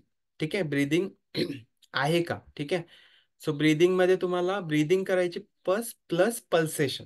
ठीक आहे, ब्रीदिंग बरोबर पल्सेशन. आणि जर व्यवस्थित असेल तर तुम्हाला सीपीआर करत राहायचं जोपर्यंत तो स्पॉन्टेनियसली बोलत नाही किंवा शुद्धीवर येत नाही. ठीक आहे, सीपीआरचा हाच मी लास्ट प्रोटोकॉल बघितला होता, पण जर आता अपडेट असेल तर तुम्ही एकदा WHO च्या वेबसाईटवर किंवा युट्यूबला पण तुम्हाला मिळेल की 2024चा अपडेटेड सीपीआर गाईडलाईन्स काय आहे. ठीक आहे, सो हे झालं आपल्याला कोड ब्लू बद्दल. Code blue, code pink, code red. आता कोड जेव्हा डिॲक्टिवेट होतात तेव्हाही आपल्याला अनाउन्समेंट करायची असते. Again code red deactivated, code red deactivated, code pink deactivated, code pink 3 वेळा. ठीक आहे, सो हे सगळं आपल्याला मेक शुअर करायचं. सो याच्यामध्ये आता अगेन कोड तर झाले, पण अदरवाईज तुम्हाला काय काय काळजी घ्यायची. सगळ्यात पहिले काळजी काय घ्यायची की तुम्हाला तुमच्याकडे स्ट्रेचर जे आहेत ते प्रॉपर पाहिजेत. त्यासोबत जेव्हा तुम्ही पेशंटला ट्रान्सपोर्ट करत असाल त्यावेळेस ट्रान्सपोर्टेशनसाठी जे आपण स्ट्रेचर वापरतो व्हीलवाले, त्याला रेलिंग हव्यात, कारण की तो पडला नाही पाहिजे त्याच्या सेफ्टीसाठी. जिथे रिक्वायर्ड आहे की रेलिंगवाले बेड हवेत तिथे रेलिंगवालेच बेड असायला हवेत. ठीक आहे, त्याच्यानंतर तुमच्याकडे जिथे जिथे तुम्हाला वाटतंय की तुम्हाला की सायनेजेस लावायची गरज आहे, जसं की माइंड युअर हेड, जिथे हेड कोणी जाऊन धडकू शकतो, तर अशा केसमध्ये पण तुम्हाला तिथे लावून ठेवायचं आहे. ठीक आहे, माइंड युअर हेड म्हणजे ही एक सेफ्टी साठी हे होऊन जातं आपलं काय म्हणतात त्याला, सेफ्टीचा इंडिकेटर पण एन्श्योर करतोय. ठीक आहे, एक्सटिंग्विशरचं मी तुम्हाला ऑलरेडी सांगितलेलं आहे. स्मोकिंग प्रोहिबिटेड ठेवायचं आहे. त्याच्यानंतर इलेक्ट्रिकल आउटलेट आणि वायर्स रुटीनली चेक करायचे आहेत. त्याच्यानंतर एक्सटिंग्विशरची ट्रेनिंग मी ऑलरेडी सांगितलेलं आहे. सेफ्टी राऊंड कंडक्ट करायचे आहेत. आता सेफ्टी राऊंड म्हणजे काय की मंथली सेफ्टी राऊंड कंडक्ट करायचे आहेत हा फॉर्मॅट घेऊन. ठीक आहे, आता कुठल्या दिवशी दिवशी इन्स्पेक्शन केलं आणि त्याचं काय सिव्हिल वर्कचं काय होतं, इलेक्ट्रिकचं काय होतं, सायनेजेस डिस्प्ले एखादा खराब झाला असेल तो चेंज करायचा आहे का, किंवा व्यवस्थित असतील तर व्यवस्थित, safety equipment, patient amenities, staff related जे पण काही असेल ते या फॉर्मॅटमध्ये भरलेलं प्रत्येक मंथचं तुमचं पाहिजे. ठीक आहे, सो आपण आता पुढच्या स्टँडर्डकडे जाऊया, ते आहे क्लिनिकल रेकॉर्ड. आता क्लिनिकल रेकॉर्ड बद्दल मी तुम्हाला ऑलरेडी सांगितलेलं आहे सगळं. ठीक आहे, क्लिनिकल रेकॉर्ड बेसिकली तेच आहे की तुम्हाला लेबरच्या वेळेस नॉर्मल लेबर असेल तर डिलिव्हरी नोट्स टाकायच्या आहेत. त्यानंतर बेबी नोट्स टाकायच्या आहेत. जर सी सेक्शनवाला असेल तर सी सेक्शनमध्ये तुम्हाला प्री अनेस्थेशिया नोट्स आहेत. म्हणजे ते तुम्हाला तुम्हालाच नाही भरायचे आहेत, बट तुम्हाला मेक शुअर करायचं आहे की प्रत्येक या की शीटला ते लागलेलं आहे. जे तुम्हाला भरायचं आहे ते तुम्हाला भरायचं आहे. ठीक आहे, त्यानंतर सेफ सर्जिकल चेकलिस्ट आणि सेफ चाइल्ड बर्थ चेकलिस्ट मी तुम्हाला हे केलेलं आहे, शेअर केलेलं आहे. ते सुद्धा प्रत्येक केसला पाहिजे. प्रत्येक केसला म्हणजे सिझेरियनच्या वेळेस सर्जिकल चेकलिस्ट, नॉर्मल डिलिव्हरीच्या वेळेस चाइल्ड बर्थ चेकलिस्ट. ठीक आहे, त्यानंतर पार्टोग्राफ पाहिजे लावलेला, लेबर रजिस्टर अपडेटेड पाहिजे, तुमचे कन्सेंट फॉर्मचे फॉर्मॅट्स पाहिजेत, ब्लँक फॉर्मॅट. त्यासोबत तुम्हाला जिथे घेतलेली आहे ते केस शीटला लावलेलं पाहिजे. अनेस्थेशिया फॉर्मचं ब्लँक फॉर्मॅट पाहिजे. त्यासोबत तुमचे जिथे पण तुम्ही सिझेरियन सेक्शन कंडक्ट केलं आणि ज्याला अनेस्थेशिया लावलंय त्याचे अनेस्थेशियाचे फॉर्म भरलेले पाहिजे. ठीक आहे, सो इथे सगळं दिलेलं आहे मी जे तुम्हाला ऑलरेडी सांगितलेलं आहे. डेथ रेकॉर्ड पण आपल्याला लिहायचे आहे. डेथ रेकॉर्ड लिहिणं खूप गरजेचं आहे. आपल्याला डेथ रजिस्टर मेंटेन करायचं आहे. आपल्याकडे खूप जास्त डेथ होत नाही, आय नो दॅट, आपण रेफर करून टाकतो complicated case, but then still तुम्हाला जर कारण की डेथ झाली तर खूप राडा करतात ते लोक. So you should have proper record of it. ठीक आहे. स्टील बर्थचा रेकॉर्ड पण तुमच्याकडे पाहिजे. स्टील बर्थ तर होतात, डेफिनेटली होतात. सो स्टील बर्थचा रेकॉर्ड पण पाहिजे. तर स्टील बर्थ मध्ये तुम्हाला बेसिकली तुम्हाला लिहायचं आहे की बेबीची कंडिशन काय होती त्यावेळेस, प्रोबॅबल कॉज काय असू शकतं त्याचं. ठीक आहे. आता प्रत्येक वेळेस स्टील बर्थचा आपल्याला कॉज नाही कळत. कॉर्ड अराउंड नेक वगैरे असेल, किंवा कधीच त्यांनी शी केलेली असेल आतमध्ये, किंवा मग पॉलीहायड्रामिनस असेल, ऑलिगोहायड्रामिनस असेल, या केसेसमुळे झालं, तर ते तुम्हाला लिहून ठेवायचं आहे. म्हणजे तुमच्याकडे ऍटलिस्ट तो प्रूफ आहे की तुमच्याकडे ऑलिगोहायड्रामिनस होतं म्हणून त्याचं कॉम्प्लिकेशन झालं. तुमच्याकडे प्रेक्लाम्टिक केस असेल त्यामुळे कदाचित झालं असेल. ह्या सगळ्या गोष्टी तुम्हाला नोट डाऊन करून ठेवायच्या आहेत तुमच्या सेफ्टीसाठी. ठीक आहे. सो आता आपण तिसरा आणि चौथा स्टँडर्ड बघूया. आपण आधी 1, 2 आणि 7 स्टँडर्ड कव्हर केले. सेफ्टी, RMNC सर्व्हिस आणि क्लिनिकल रेकॉर्ड. आता याच्यामध्ये हे आहे की तुम्हाला बेसिकली काय की सायनेजेस डिस्प्ले करायचे आहेत तुमचे अ, जे पण काही आहेत. पेशंट फ्रेंडली आपल्याला ठेवायचं आहे. पेशंट फ्रेंडली म्हणजे काय की पेशंटला लक्षात आलं पाहिजे की ओपीडी कुठे आहे भावा. त्याच्यानंतर ओटी कुठे आहे, माझा बसायचा एरिया कुठे आहे, त्याच्यानंतर पाणी ड्रिंकिंग वॉटर कुठे आहे, टॉयलेट कुठे आहे, या सगळ्या गोष्टी सायनेजेस तुम्हाला लावायचे आहेत. आणि तुमचे डिस्प्ले म्हणजे की जसं की उपलब्ध सुविधा, तुमचा रेट चार्ट. ठीक आहे. या सगळ्या गोष्टी त्यासोबत पेशंटचं एज्युकेशन म्हणजे काय की बसल्या बसल्या भाऊ त्यांनी काहीतरी वाचलं पाहिजे की काय, त्याला काहीतरी नॉलेज भेटेल. 2 तास बसलाय, वेट करतोय, बसल्या बसल्या काहीतरी लावलंय, कुठल्या पालेभाज्या खाव्या प्रेग्नन्सी मध्ये, कुठले व्यायाम करावे वगैरे. तुमच्या चॉईसचे पोस्टर्स तुम्हाला जसे हवे असतील तसे कस्टमाइज करा, नो प्रॉब्लेम. मी नाही सांगणार तुम्हाला ते. ठीक आहे. त्यानंतर मी तुम्हाला याचं ऑलरेडी तुम्हाला सांगितलंय की तुमच्याकडे हे पाहिजे, ही जॉब ऍक्सेस. हा, याच्यानंतर कोड रेड मध्ये मी तुम्हाला एक गोष्ट सांगायचं विसरलो की तुमच्याकडे इव्हॅक्युएशन प्लॅन. आता असा एक इव्हॅक्युएशन प्लॅन पाहिजे जो ह्या स्टँडर्ड मध्ये कव्हर होतो. तो तुमच्या बिल्डिंगचं स्ट्रक्चर, तुम्हाला निघायचं कुठून कसं आहे आणि तुम्ही कुठे आहात आता, फर्स्ट फ्लोअरला आहे कसं पाहिजे, ग्राउंड फ्लोअरला आहे कसं, इव्हॅक्युएशन प्लॅन पाहिजे तुमचा. आणि तुमचा असेंब्ली एरिया कुठे आहे, यू आर हिअर, आणि तुम्हाला कुठे निघायचं इन केस ऑफ फायर, असं एक तुम्हाला बनवून ठेवायचं. तुमच्या बिल्डिंगचं स्ट्रक्चर तर तुमच्याकडे असेलच. तुमचा असेंब्ली एरिया जर बनलेला असेल तो बनवा, अँड देन अकॉर्डिंगली तुम्ही तुमचा इव्हॅक्युएशन प्लॅन चिपकवून ठेवा. ठीक आहे. आता हे जे आहे हे ट्रान्सपोर्ट खूप चुकीचं आहे. ठीक आहे. त्यासाठी मी तुम्हाला म्हटलं एक तर आहे तुमच्याकडे लिफ्ट पाहिजे, किंवा मग तुमच्याकडे काय म्हणतो त्याला आपण, रॅम्प पाहिजे. ठीक आहे. सो रॅम्पने तुम्हाला ते ट्रान्सफर कर. आणि याच्यामध्ये बघा पेशंटला कसं बांधून चालवलंय, नो वे, तसं नाही नेऊ शकत आपण. असं चादरीत उचलून पण नाही नेऊ शकत आपण. त्याला प्रॉपर रेलिंग वाला स्ट्रेचर पाहिजे आपल्याकडे, व्हील वाला. तो तुम्ही रॅम्पने न्या किंवा लिफ्टने न्या, नो प्रॉब्लेम. ठीक आहे. बट सेफ्टी सिक्युरिटीसाठी हे गरजेचं आहे. ठीक आहे. आता सायनेजेस तर मी तुम्हाला ऑलरेडी टॉयलेट कुठे, हे कुठे, ते कुठे, सगळं त्यांना डायरेक्शन मिळालं पाहिजे म्हणून असं आहे. आता हे एक सॅम्पल दिलेलं आहे की स्कोप ऑफ सर्व्हिसेस मध्ये काय काय. आता इथे लिहिलंय बघा, आउटसोर्स्ड आहे. ठीक आहे.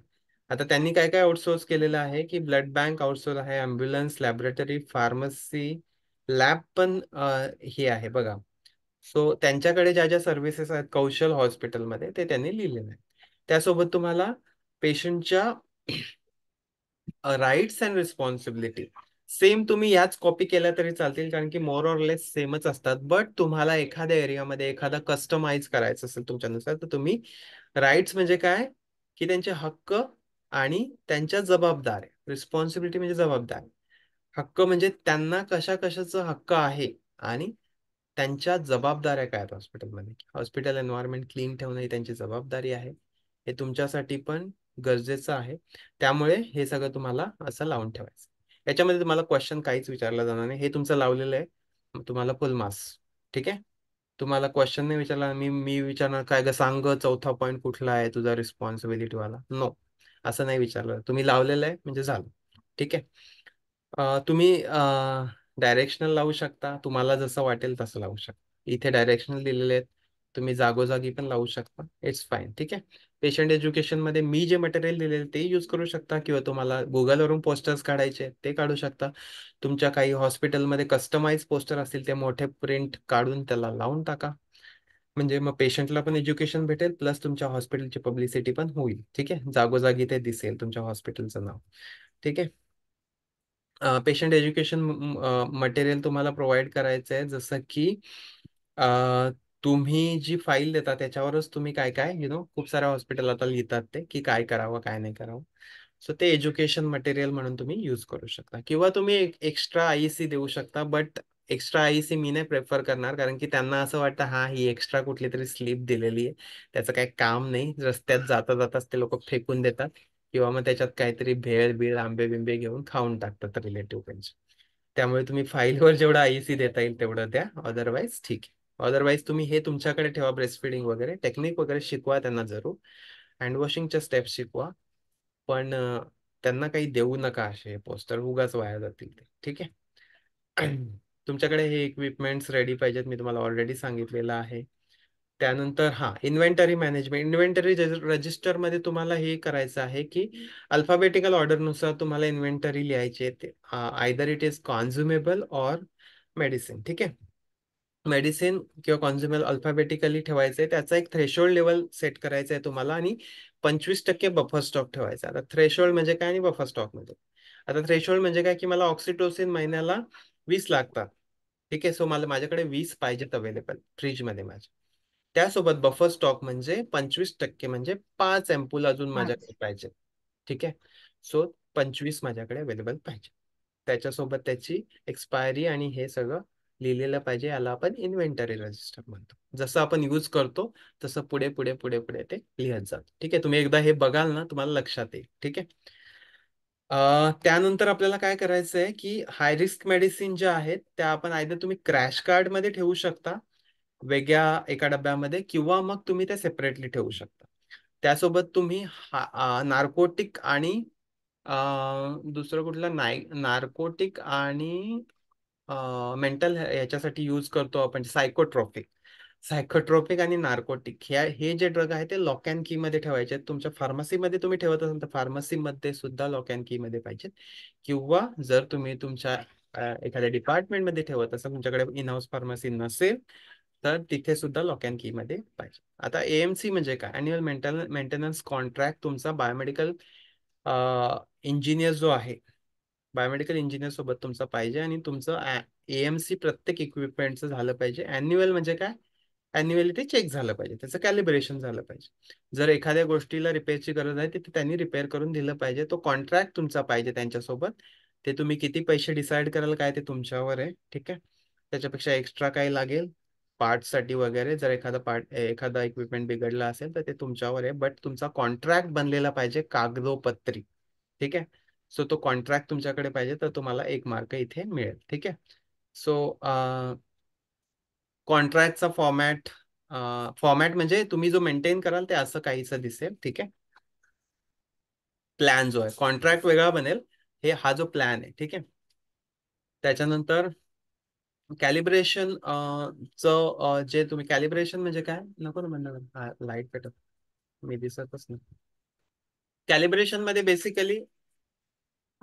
बेसिकली तुम्हाला काय की कॅलिब्रेशन जेव्हा केलं तेव्हा असं आपण बघतो खूप साऱ्या इक्विपमेंटवर असं लिहिलेलं असतं, पण ती डेट डेट अॅन्युअल त्याचं इयर पास झालेलं असतं, 2 वर्ष पण होऊन गेलेलं असतं. तसं नाही झालं पाहिजे, अॅन्युअली ते झालं पाहिजे. आणि कॅलिब्रेशन प्रत्येक वेळेस तुम्ही करता पण ते लावत नाही तुमचा बायोमेडिकल इंजिनियर किंवा जो पण कोणी माणूस असेल कंपनीचा, तो लावत नसेल तर त्याला तुम्ही सांगा की असं स्टिकर लावत जा रे बाबा. ठीक आहे. आता कॅलिब्रेशनचे टाईप ते बायोमेडिकल इंजिनियरचा हेडॅक आहे, आपला हेडॅक नाहीये. ते आपण पुढे जाऊया. ठीक आहे. हे पण अगेन ऑपरेटर मॅन्युअल. आपण आता वेगवेगळ्या प्रकारच्या वस्तू घेतो, इक्विपमेंट घेतो हॉस्पिटलमध्ये. ते आता वॉर्मर तुम्ही विकत घेतला तर त्यामध्ये तुम्हाला एक युजर मॅन्युअल येतं, ते युजर मॅन्युअल जपून ठेवायचं. ठीक आहे. कारण की प्रत्येक मॉडेलचं हे प्रोसेसिंग वेगळं असतं, म्हणून तुम्हाला ते ठेवायचं. आता तुम्ही म्हणा वॉर्मरच ते 10 वर्षापासून वापरले मी, वापरेल काय एवढं, तर तसं नाही, ते युजर मॅन्युअल ठेवायचं. नवीन कोण माणूस आला तरी त्याला पण हे होऊन जातं. आता तुमच्याकडे जर मेडिकल गॅसेस असतील तर मेडिकल गॅसेसला पण तुम्ही अकॉर्डिंगली त्यांना कलर कोड करून ठेवायचं आहे. ठीक आहे. तर तुमच्याकडे सर्जिकल साठी यूज होत असतील किंवा मग अदरवाईज पण म्हणजे सॉरी सर्जिकल साठी नाही म्हणा मी, सेंट्रल सेंट्रल सप्लाय असेल तुमच्याकडे, सेंट्रलाइज सप्लाय, तर तुम्हाला ह्याची गरज नाही. पण तुम्ही जर सिलेंडर यूज करत असाल, प्रॉपर सिलेंडर, तर तुम्हाला ते कलर कोड करायची गरज असते. ठीक आहे. सो हे झालं क्लायंट फ्रेंडली एन्व्हायरमेंट आणि इक्विपमेंट मेंटेनन्स बद्दलचं आपलं नॉलेज. ठीक आहे. आता मी तुम्ही बोलाल की खूप सारे फॉर्मॅट्स आहेत सर, मला खूप कन्फ्युजन होत आहे. तर तुम्हाला कन्फ्युजन होणार नाही. तुम्ही वन बाय वन जर गेले ना तुमच्या चेकलिस्ट नुसार, तर तुम्ही एक एक फॉर्मॅट बनवत गेलात ना, एक एक रजिस्टर बनवत गेलात, एक एक जे पण बॅनर्स बनवायचे आहेत किंवा मग जे पण तुम्हाला सायनेजेस लावायचे आहेत, ते तुम्हाला लक्षात येतील इझिली कसं करायचंय. ठीक आहे. आता पुढे जाऊया आपण, ते म्हणजे स्टोरेज आणि इन्व्हेंटरी मॅनेजमेंट. याचा काही पार्ट मी कव्हर केलेला आहे, त्यामुळे मी हे थोडंसं फास्ट घेईल. Nursing care and processes. ठीक आहे. सो याच्यामध्ये पहिलं तर तुम्हाला हे माहिती पाहिजे की मेडिकेशन जे आहे, ठीक आहे, ड्रग बद्दल मी तुम्हाला सांगितलं, लिनर आणि कॉन्झ्युमेबल बद्दल सांगितलं, इन्व्हेंटरी कशी मॅनेज करायची. मेडिकेशनचं जे आहे, मेडिकेशन आपण जे आपण घेतो स्वतः, ते कसं स्टोअर करायचं आहे आणि ते कसं यूज करायचं आहे. आता याच्यामध्ये दोन फॉर्म्युला आहेत. एक आहे फर्स्ट इन फर्स्ट आउट, ज्याला आपण फिफो म्हणतो, आणि एकाला म्हणतो FEFO, first expiry first out. So accordingly तुम्हाला ते अरेंज करायचे. तुमची फार्मसी ऐन वेळेला तुम्हाला सप्लाय करत असेल तरी पण तुम्हाला तसंच तुमच्या फार्मसीला, तुमचं इन हाऊस फार्मसी जरी नसेल तरी तुम्हाला हे तुमच्या जी आउटसोर्स वाली फार्मसी असेल तिथे पण तुम्हाला हे गोष्ट सांगून ठेवायची आहे. ठीक आहे. अकॉर्डिंगली हे फॉलो करायचं आहे. त्यानंतर तुम्हाला काय फॉलो करायचं आहे अजून, की सेवन सेवन आवर्स माहिती पाहिजे. Right patient, right time, right right drug. Right, जे पण काय असतील आर, ठीक आहे, ते 7 आर तुम्हाला मेडिकेशनचे माहिती पाहिजे. त्याच्यानंतर hand over, right drug. Right. हा राईट डोस. सो हे झालं नॉलेज बद्दल. But hand over take over mechanism जे आहे ते पण तुम्हाला फॉलो केलं. आता हँड ओव्हर टेक ओव्हर मध्ये खूप खूप गडबड होते की माझी 6 वाजताची ड्युटी संपली पण अजून पुढची सिस्टर आली नाही, तर मी ती येते 6:30ला, नेहमी 7ला पण येते, मी जाते निघून, जाऊ दे काय हँड ओव्हर द्यायचं वगैरे. तर हे असं नाही व्हावं की तिने लेट पण नाही यावं आणि तुमच्यावर पण इनजस्टिस नाही व्हावं, प्लस तुम्ही पण लवकर नाही जावं स्वतः. So hand over take over mechanism एक डेव्हलप पाहिजे तुमच्याकडे. कुठल्या इसेन्शियल इन्फॉर्मेशन देणं गरजेचं असतं हे तुमच्याकडे डिसाइडेड पाहिजे आणि हे लिहिलेलं पाहिजे कुठेतरी. ठीक आहे. आणि नर्सिंग प्रोसेसेस बद्दल आपण पुढे डिस्कस करूया. ठीक आहे. आता हे रजिस्टर काही आहेत, स्टॉक रजिस्टर कसं दिसायला पाहिजे, linen register, linen exchange register. आता हे सगळे खूप सारे रजिस्टर बनवायची गरज नाहीये. ठीक आहे. इन्व्हेंटरी वाला जे तुम्ही बनवलंय ते ठीक आहे, स्टॉक रजिस्टरची गरज नाही. लिननचं तुम्ही एक बनवू शकता, बट लिनन एक्सचेंज वाला नका बनवू. ठीक आहे. लिनन रजिस्टर बनवा फक्त. इन्व्हेंटरी रजिस्टर मी तुम्हाला ऑलरेडी सांगितले, त्याच्यामध्ये दोन केलेले आहेत आणि कॉन्झ्युमेबल, नॉन कॉन्झ्युमेबल, पण तुम्ही एकत्र पण करू शकता. ठीक आहे. म्हणजे आता क्रॅश कार्ड तुम्ही कसंही भिंतीतला असेल किंवा असं तुम्ही कसं यूज करू शकता. ठीक आहे. पण त्याच्यामध्ये लेबलिंग महत्वाचं आहे. आणि LASA medicine, LASA, look alike sound alike, ते पुढे आहेच, मी सांगतो तुम्हाला. ते तुम्हाला लिस्ट एक रेडी पाहिजे ह्याच्यासोबत, इथेच कुठेतरी लावलेली पाहिजे. लासा इथे पण लावलेली बघा, सा सा ला ला, लुक अलाइक साऊंड अलाइक. ठीक आहे. लुक अलाइक म्हणजे एकसारखे दिसणारे, साऊंड अलाइक म्हणजे एकसारखे साऊंड करणार. ठीक आहे. आता ऍड्रेनालिन आणि ऍट्रोपिन एकसारखे साऊंड करतात. मी ऍड्रेनालिन बोललो, ऍट्रोपिन दिलं कोणी, तर मग ते एस ए मध्ये येतात. सो ते तुम्हाला करायचं, तुमच्याकडे कुठले ड्रग्ज अवेलेबल आहे त्याची लिस्ट तुम्हाला बनवायची आहे, की लुक अलाइक कुठले आहेत आणि साऊंड अलाइक कुठले आहेत. कारण की तुम्ही ज्या फार्मा डिस्ट्रीब्युटर कडून घेताय त्याचे कदाचित माझ्यापेक्षा वेगळे असू शकतात, तुमचे लुक अलाइक वेगळे असू शकतात. ठीक आहे. माझे लुक अलाइक वेगळे असू शकतात, त्यामुळे ते तुम्हालाच बनवायचं. ड्रग स्टोरेज असं काहीच पाहिजे. ठीक आहे. त्याच्यानंतर हा ओरल इंजेक्टेबल हे सगळं जे आहे ते सेपरेट सेपरेट पाहिजे. मेडिसिनची एक्सपायरी वेळोवेळी चेक झाली पाहिजे. एक्सपायर्ड मेडिसिन लगेच तुम्हाला डिस्कार्ड करायचे आहेत, त्याचा पण एक प्रोटोकॉल तुमच्याकडे पाहिजे. हाय रिस्क मेडिसिन तुम्हाला वेगळे ठेवायचे आहेत आणि त्यासोबत नार्कोटिक आणि सायकोट्रोपिक ड्रग वेगळे ठेवायचे. ठीक आहे. लासाचं मी तुम्हाला ऑलरेडी सांगितलंय. तर लासाची लिस्ट बघा इथे दिलेली आहे. हाय रिस्क मेडिसिनची एक लिस्ट दिलेली आहे आणि एक लासाची दिलेली आहे, पण लासाची ही एक रेफरन्स लिस्ट आहे फक्त, असंच नसू शकतं. ठीक आहे. आता सिप्लाटिन कार्बोप्लॅटिन. ठीक आहे. एखादा आपलं नोनवालं घेऊया. नोनवालं कुठलं दिसतंय का? Folic acid, folinic acid. आता एका सिस्टरने म्हणलं फॉलिक ऍसिड पाहिजे, दुसरी सिस्टर घेऊन आली फॉलिनिक ऍसिड. त्यासाठी तुम्हाला इथे तुम्ही अटेंटिव्ह राहाल की की मी काय आणते नक्की. हे लासा लिस्ट मधला मेडिसिन आहे, त्यामुळे मला मेक शुअर राहायचं की मी राईट मेडिसिन घेऊन येते. ठीक आहे. किंवा मग देते. आता लासा मेडिसिन मध्ये हेच आहे बेसिकली की चुकीचं मेडिसिन आपण देऊ नये म्हणून. ठीक आहे. हा, हे लॉक अँड की मधलं मी तुम्हाला सांगितलं की नार्कोटिक अँड सायकोट्रोपिक. आता हे व्हेरीफाय कोण करेल? Nurse number 1, nurse number 2. ठीक आहे. लॉक अँड की मधलं इन्व्हेंटरी रजिस्टर मी तुम्हाला ऑलरेडी सांगितलेलं आहे कसं मेंटेन करायचं. Good evening. 7 राईट कुठले आहेत ते ह्याच्यामध्ये दिलेले आहेत. Right client, right drug, right route, right dose, right time, right 14 right होते. ऑथेंटिक. खूप सारे राईट पण आता हल्ली आलेत, पण हो 7 तुम्हाला लक्षात ठेवायचे. चालेल. मला एका हॉस्पिटलने 12 राईट सांगितले होते, 12 आर. ठीक आहे. मला ते आठवत पण आता, मला चालेल 7च आठवत नाही, 12 कुठे चालेल. आठवतील. हा ठीक आहे. सो दुसरी एक गोष्ट, ऍडव्हर्स ड्रग रिॲक्शन ज्याला म्हणतो आपण, ADR. एखाद्या ड्रगची ऍडव्हर्स ड्रग रिॲक्शन येते किंवा मग त्याची एलर्जी असते एखाद्याला, तर त्यावेळेस आपल्याला काय करायचंय? एडीआरचा एक फॉर्म असतो, तो भरायचा आहे. पहिले तर पेशंटला स्टेबल करायचं, मग एडीआरचा फॉर्म भरायचा की ह्या ड्रगने या टायमाला ही रिॲक्शन आली, ही लक्षणं होती आणि तो ड्रग स्टॉप करायचा आहे. त्याचा अँटीडोट आपल्याला माहिती असेल तर अँटीडोट करायचा आणि फ्युचरमध्ये परत तो तो ड्रग यूज न करता त्याचं अल्टरनेट ड्रग यूज करायचं आहे. ठीक आहे. पेशंटला पण सांगून ठेवायचं की या ड्रगची तुम्हाला एलर्जी आहे किंवा रिॲक्शन येते. ब्लड ब्लड ट्रान्सफ्युजन रिॲक्शनला पण सेम, तुम्हाला ब्लड स्टॉप करून तुम्हाला रिॲक्शन फॉर्म भरून घ्यायचा आहे आणि त्याच्यानंतर हे करायचं आहे. पेशंटला तुम्हाला जर रेफर करावं लागलं, रेफर पण करायचं आहे. त्यासोबत त्याला समजावून पण सांगायचे, कन्सेंट पण घ्यायची. ठीक आहे, की ब्लड ट्रान्सफ्युजन रिॲक्शन झालेली आहे. त्याच्यानंतर एक निडल स्टिक इंजुरी असते. निडल स्टिक इंजुरीला पण सेम, ती तुम्हाला होते जेव्हा तुम्ही रिकॅपिंग करायला जाता, तेव्हा निडल बाहेर येऊन ती टोचली जाते किंवा अदरवाईज ती टोचली जाते. तर ते तुम्हाला निडल स्टिक इंजुरीच्या वेळेस काय करायचंय? हात टॅप वॉटर खाली धुवायचा आहे आणि मग तो जाऊन डॉक्टरकडे ड्रेसिंग करून घ्यायचा आणि बाकीच्या आपल्या ज्या टेस्ट आहेत त्या करून घ्यायच्या, स्पेशली HIV, HbSAg आणि VDRH. ठीक आहे. पेशंटचे केस बघायचे, ज्याला इंजेक्शन टोच, जर तुम्हाला नोन असेल तर कोणाला इंजेक्शन टोचलेलं आहे त्याचे रेकॉर्ड जाऊन बघायचे, त्याला कुठला आजार तर नाहीये. स्पेशली हे 3 आजार, VDRL, सॉरी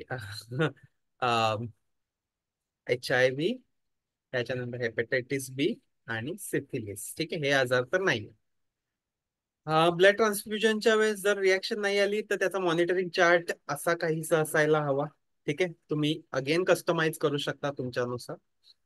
ठीक आहे. पेशंट आयडेंटिफिकेशन साठी आपण त्याला नंबर देतो. आपण जेव्हा डॉक्टरकडून वर्बल ऑर्डर घेतो तेव्हा त्या वर्बल ऑर्डर आपण पेपरवर लिहितो. अँड देन जेव्हा पण डॉक्टर हॉस्पिटलला अवेलेबल होईल तेव्हा, मोस्टली आपण वर्बल ऑर्डर फोनवर घेतो. जेव्हा डॉक्टर येईल तेव्हा आपण त्याची साईन त्याच्यावर घेतो. ठीक आहे. आधी तुम्ही साईन करून ठेवता की डॉक्टरने वर्बल ऑर्डर दिल्या होता, किंवा मग कधी डॉक्टर घाईत असतो, हॉस्पिटललाच असेल पण सही करायला वेळ नसेल एवढा, जायचंय पटकन OT मध्ये, सो वर्बल ऑर्डर घेऊन ठेवायची, द्यायचं, लिहून ठेवायचं आणि मग डॉक्टरची नंतर जेव्हा निवांत असते तेव्हा साईन घ्यायची.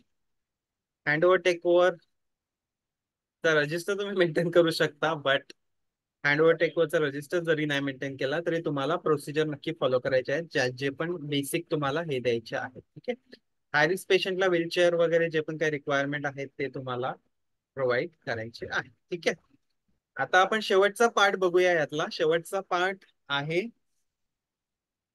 तो आपण लास्ट बघितला याच्याबद्दल, storage inventory, nursing care SOPs. 2 topic बघितले. आता तिसरा जो पार्ट याच्यात मध्ये 3 टॉपिक आहेत ते म्हणजे human resource, quality circle, review and surgical safety. ठीक आहे. आता जो निडल स्टिक इंजुरी वाला सर्जिकल सेफ्टी मध्ये येतो, पण मी तुम्हाला ऑलरेडी सांगितलं कारण की तिथे पण एक फॉर्म भरायचा असतो अगेन. तर निडल स्टिकचा एक फॉर्म पाहिजे तुमच्याकडे. त्याच्यानंतर ब्लड ट्रान्सफ्युजन रिएक्शनचा एक फॉर्म पाहिजे आणि प्लस तुमच्याकडे ऍडव्हर्स ड्रग रिएक्शनचा एक फॉर्म पाहिजे. मी तुम्हाला फॉर्मॅट पाठवेल, तुम्ही प्रिंट काढून ठेवा. ठीक आहे. आता ह्युमन रिसोर्स मध्ये करायचं काय आपल्याला? ह्युमन रिसोर्स मध्ये बेसिकली तुमचं HR ची एक फाईल पाहिजे.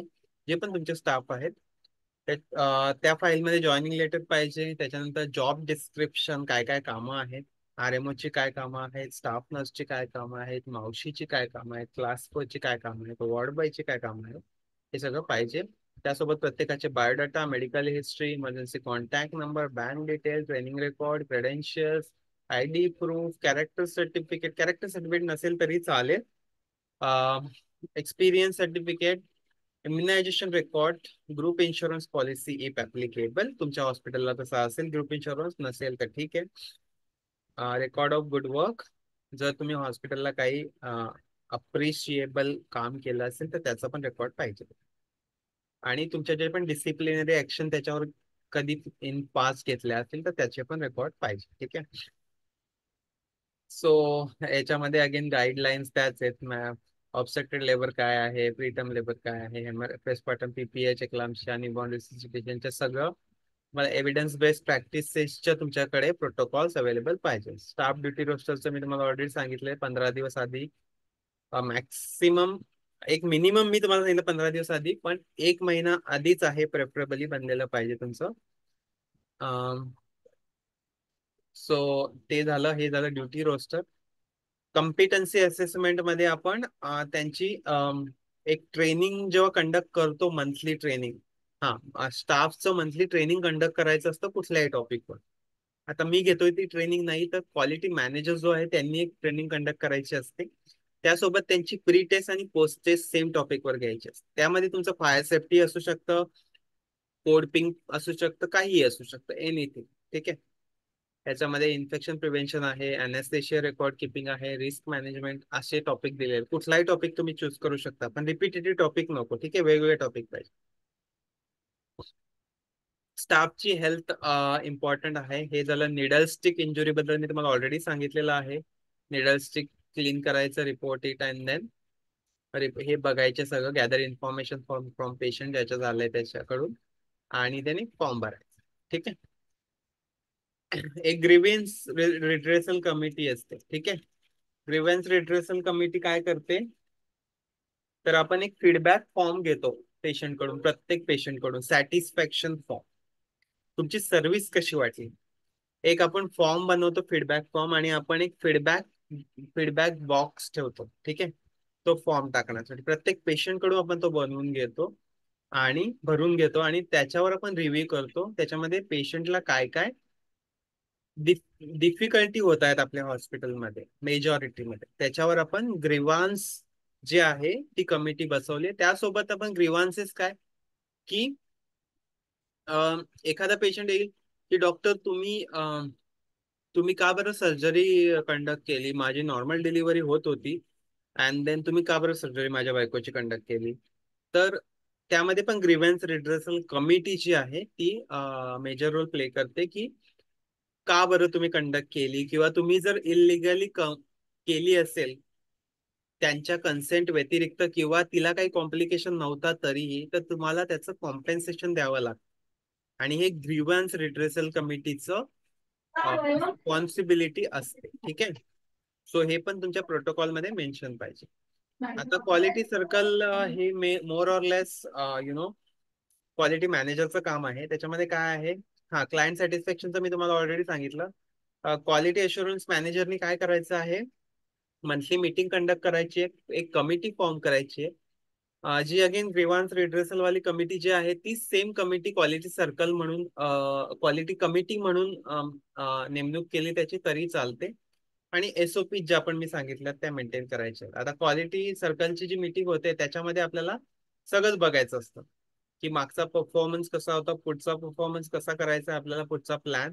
त्याच्यानंतर त्यासोबत क्लायंटचे जे सॅटिस्फॅक्शन फॉर्म आहेत लायकर्ट स्केलवर आपण जे त्यांचं घेतो सॅटिस्फॅक्शन किती रेटिंग करायला मला या सर्व्हिसवर, तर मग ते पण आपल्याला करायचं. ठीक आहे. जस्ट 2 मिनिटं होल्ड करा, जर हे वाजायला लागले.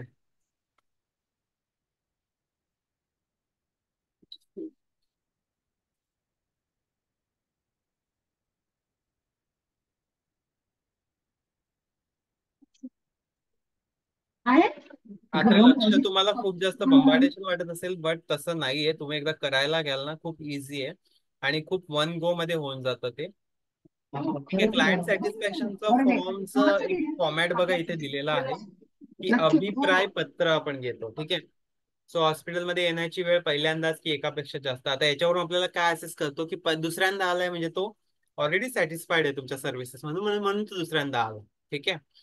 हॉस्पिटलला येण्याचे कारण, त्याच्यानंतर हॉस्पिटलमधील स्वच्छताला काय तुम्ही मार्क द्याल, अस्वच्छ हॉस्पिटल, ठीक, उत्तम, अतिउत्तम, या प्रकारे तुम्हाला ते हे करायचं. ठीक आहे. सो मी सगळेच क्वेश्चन वाचून नाही दाखवत, तुम्ही वाचा ते. ठीक आहे. क्वालिटी अशुरन्स मध्ये अगेन सेम की तुमच्या मीटिंग कंडक्ट करायच्या आहेत क्वालिटी सर्कलच्या आणि कमिटीच्या, सॉरी क्वालिटी सर्कल नाही, सर्कलच येतं माझ्या तोंडात, कमिटीच्या मीटिंग, क्वालिटी कमिटी जी असते आणि त्याच्या प्रत्येक वेळेस मिनिट्स ऑफ मीटिंग प्रत्येक महिन्याच्या पाहिजे. ठीक आहे. MOM ज्याला म्हणतो, मिनिट्स ऑफ मीटिंग. त्यासोबत SOP तुमच्या, मी ऑलरेडी तुम्हाला सांगितले, SOP मी दिलेले आहेत त्याही युज होतात काही. ठीक आहे. जे आपण पोस्टर्स आहेत त्या ऍज अ SOP युज होतात. So that's it. तुम्हाला जे मान्यताचे स्टँडर्ड आहेत, सॉरी लक्ष्यचे जे स्टँडर्ड आहेत ते इथे दिलेले आहेत. जसे मान्यताचे 16 आहेत इथे 10 दिलेले. ठीक आहे. So that's it for today. आणि तुम्हाला असं वाटलं असेल की खूप सारे टॉपिक एकदाच सांगितले सरांनी, पण असं काही नाहीये. इट्स लाईक खूप जास्त डॉक्युमेंटेशन असल्यामुळे मी तुम्हाला एक एक जरी सांगत बसलो ना, तरी ते तुम्हाला म्हणजे तुम्हाला स्वतःलाच करायचं आहे ते जाऊन. सो तुम्ही जेव्हा करत घ्याल ना, थोडा वेळ लागेल, जरूर वेळ लागेल, जेवढा मला वेळ लागला सांगायला, तुम्हाला पण वेळ लागेल एक एक एक एक डॉक्युमेंट प्रिपेअर करायला, का कस्टमाइज करायला पण देन ते खूप म्हणजे एकदा तुम्हाला लिंक भेटली ना की खूप पटापट होऊन जाईल. ठीक आहे. सो हे स्टार्ट करा तुम्ही लक्ष सोबत. मी तुम्हाला आज मला शक्य होईल की नाही माहित नाही, पण उद्या मी तुम्हाला बाकीचे जे लक्षसाठी जे रिक्वायर्ड आहे ना प्रोटोकॉल, ते मी तुम्हाला शेअर करतो ग्रुपवर. आणि ज्यांना इंडिव्हिज्युअली शेअर करायचं आहे त्यांना ज्योत्स्ना मॅम पण शेअर करतील. अँड देन तुम्हाला काही रिक्वायरमेंट असेल किंवा तुम्हाला काही हेल्प हवी असेल लक्ष प्रिपेरेशन मध्ये, तर ज्योत्स्ना मॅमला किंवा मला कधीही कॉल करा. किंवा मग ग्रुपमध्ये लिहा किंवा तुमच्या अमिता मॅमला सांगितलं तरी चालेल, त्या आम्हाला कन्वे करतील. And then will solve your query. ठीक आहे. ठीक आहे. Thank you so much. मला बोलायचं मला बोलायचंय. हा बोला ना मॅडम, बोला तुम्ही. फायनल रिमार्क्स तुमचेच असतात. येस. नाही मला तुम्हाला सांगायचंय की हे जे काही आज शिकलात ते तुम्ही तुमच्या बॉसशी किंवा तुमचे सिनियर कोण डॉक्टर आहेत त्यांच्याशी हे डिस्कस करा. तुम्हाला हे करणं आवश्यक आहे का हे विचारा. पण हे एक सगळं केल्याने एक आपल्याकडे डॉक्युमेंटेशन राहतं, एक आपल्याकडे डिसिप्लिन राहते, एक पद्धत राहते, काय काय गोष्ट कशी कशी करायची, एका सिस्टरनी एका पद्धतीने, दुसऱ्या सिस्टरनी दुसऱ्या पद्धतीने नाही, जे लिहिलेत प्रोटोकॉल्स त्याप्रमाणेच करायचं असतं.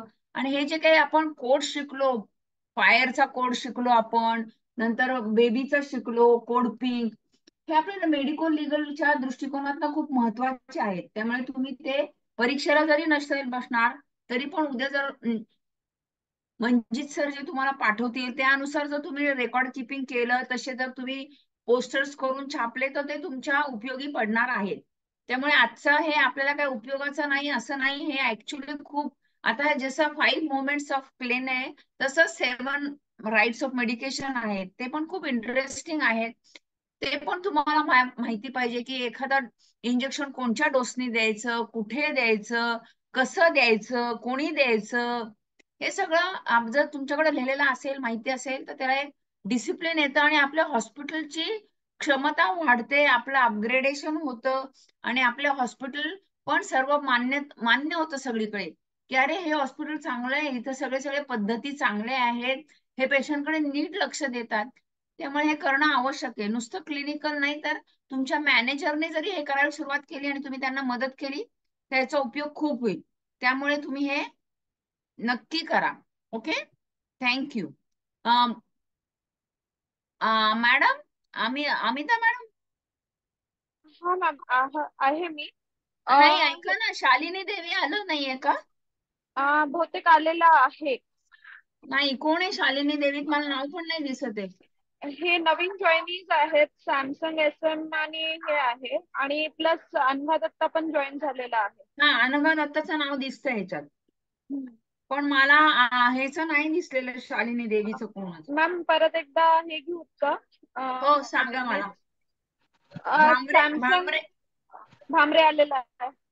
भामरे आलेला आहे, शालिनी देवी आले तुमच्या म्हणण्याप्रमाणे, हा आणि अनघा दत्त आलेले. बास ना, हे हा जळगाव वरनं 3च आहेत, बरोबर. हा हा नंतर नंदुरबार वरनं आदित्य आलंय, हा. आयुष्यवर्धिनी आलंय. हो, कुलकर्णीचं काय? कुलकर्णी आलेत का? कुलकर्णी आहे.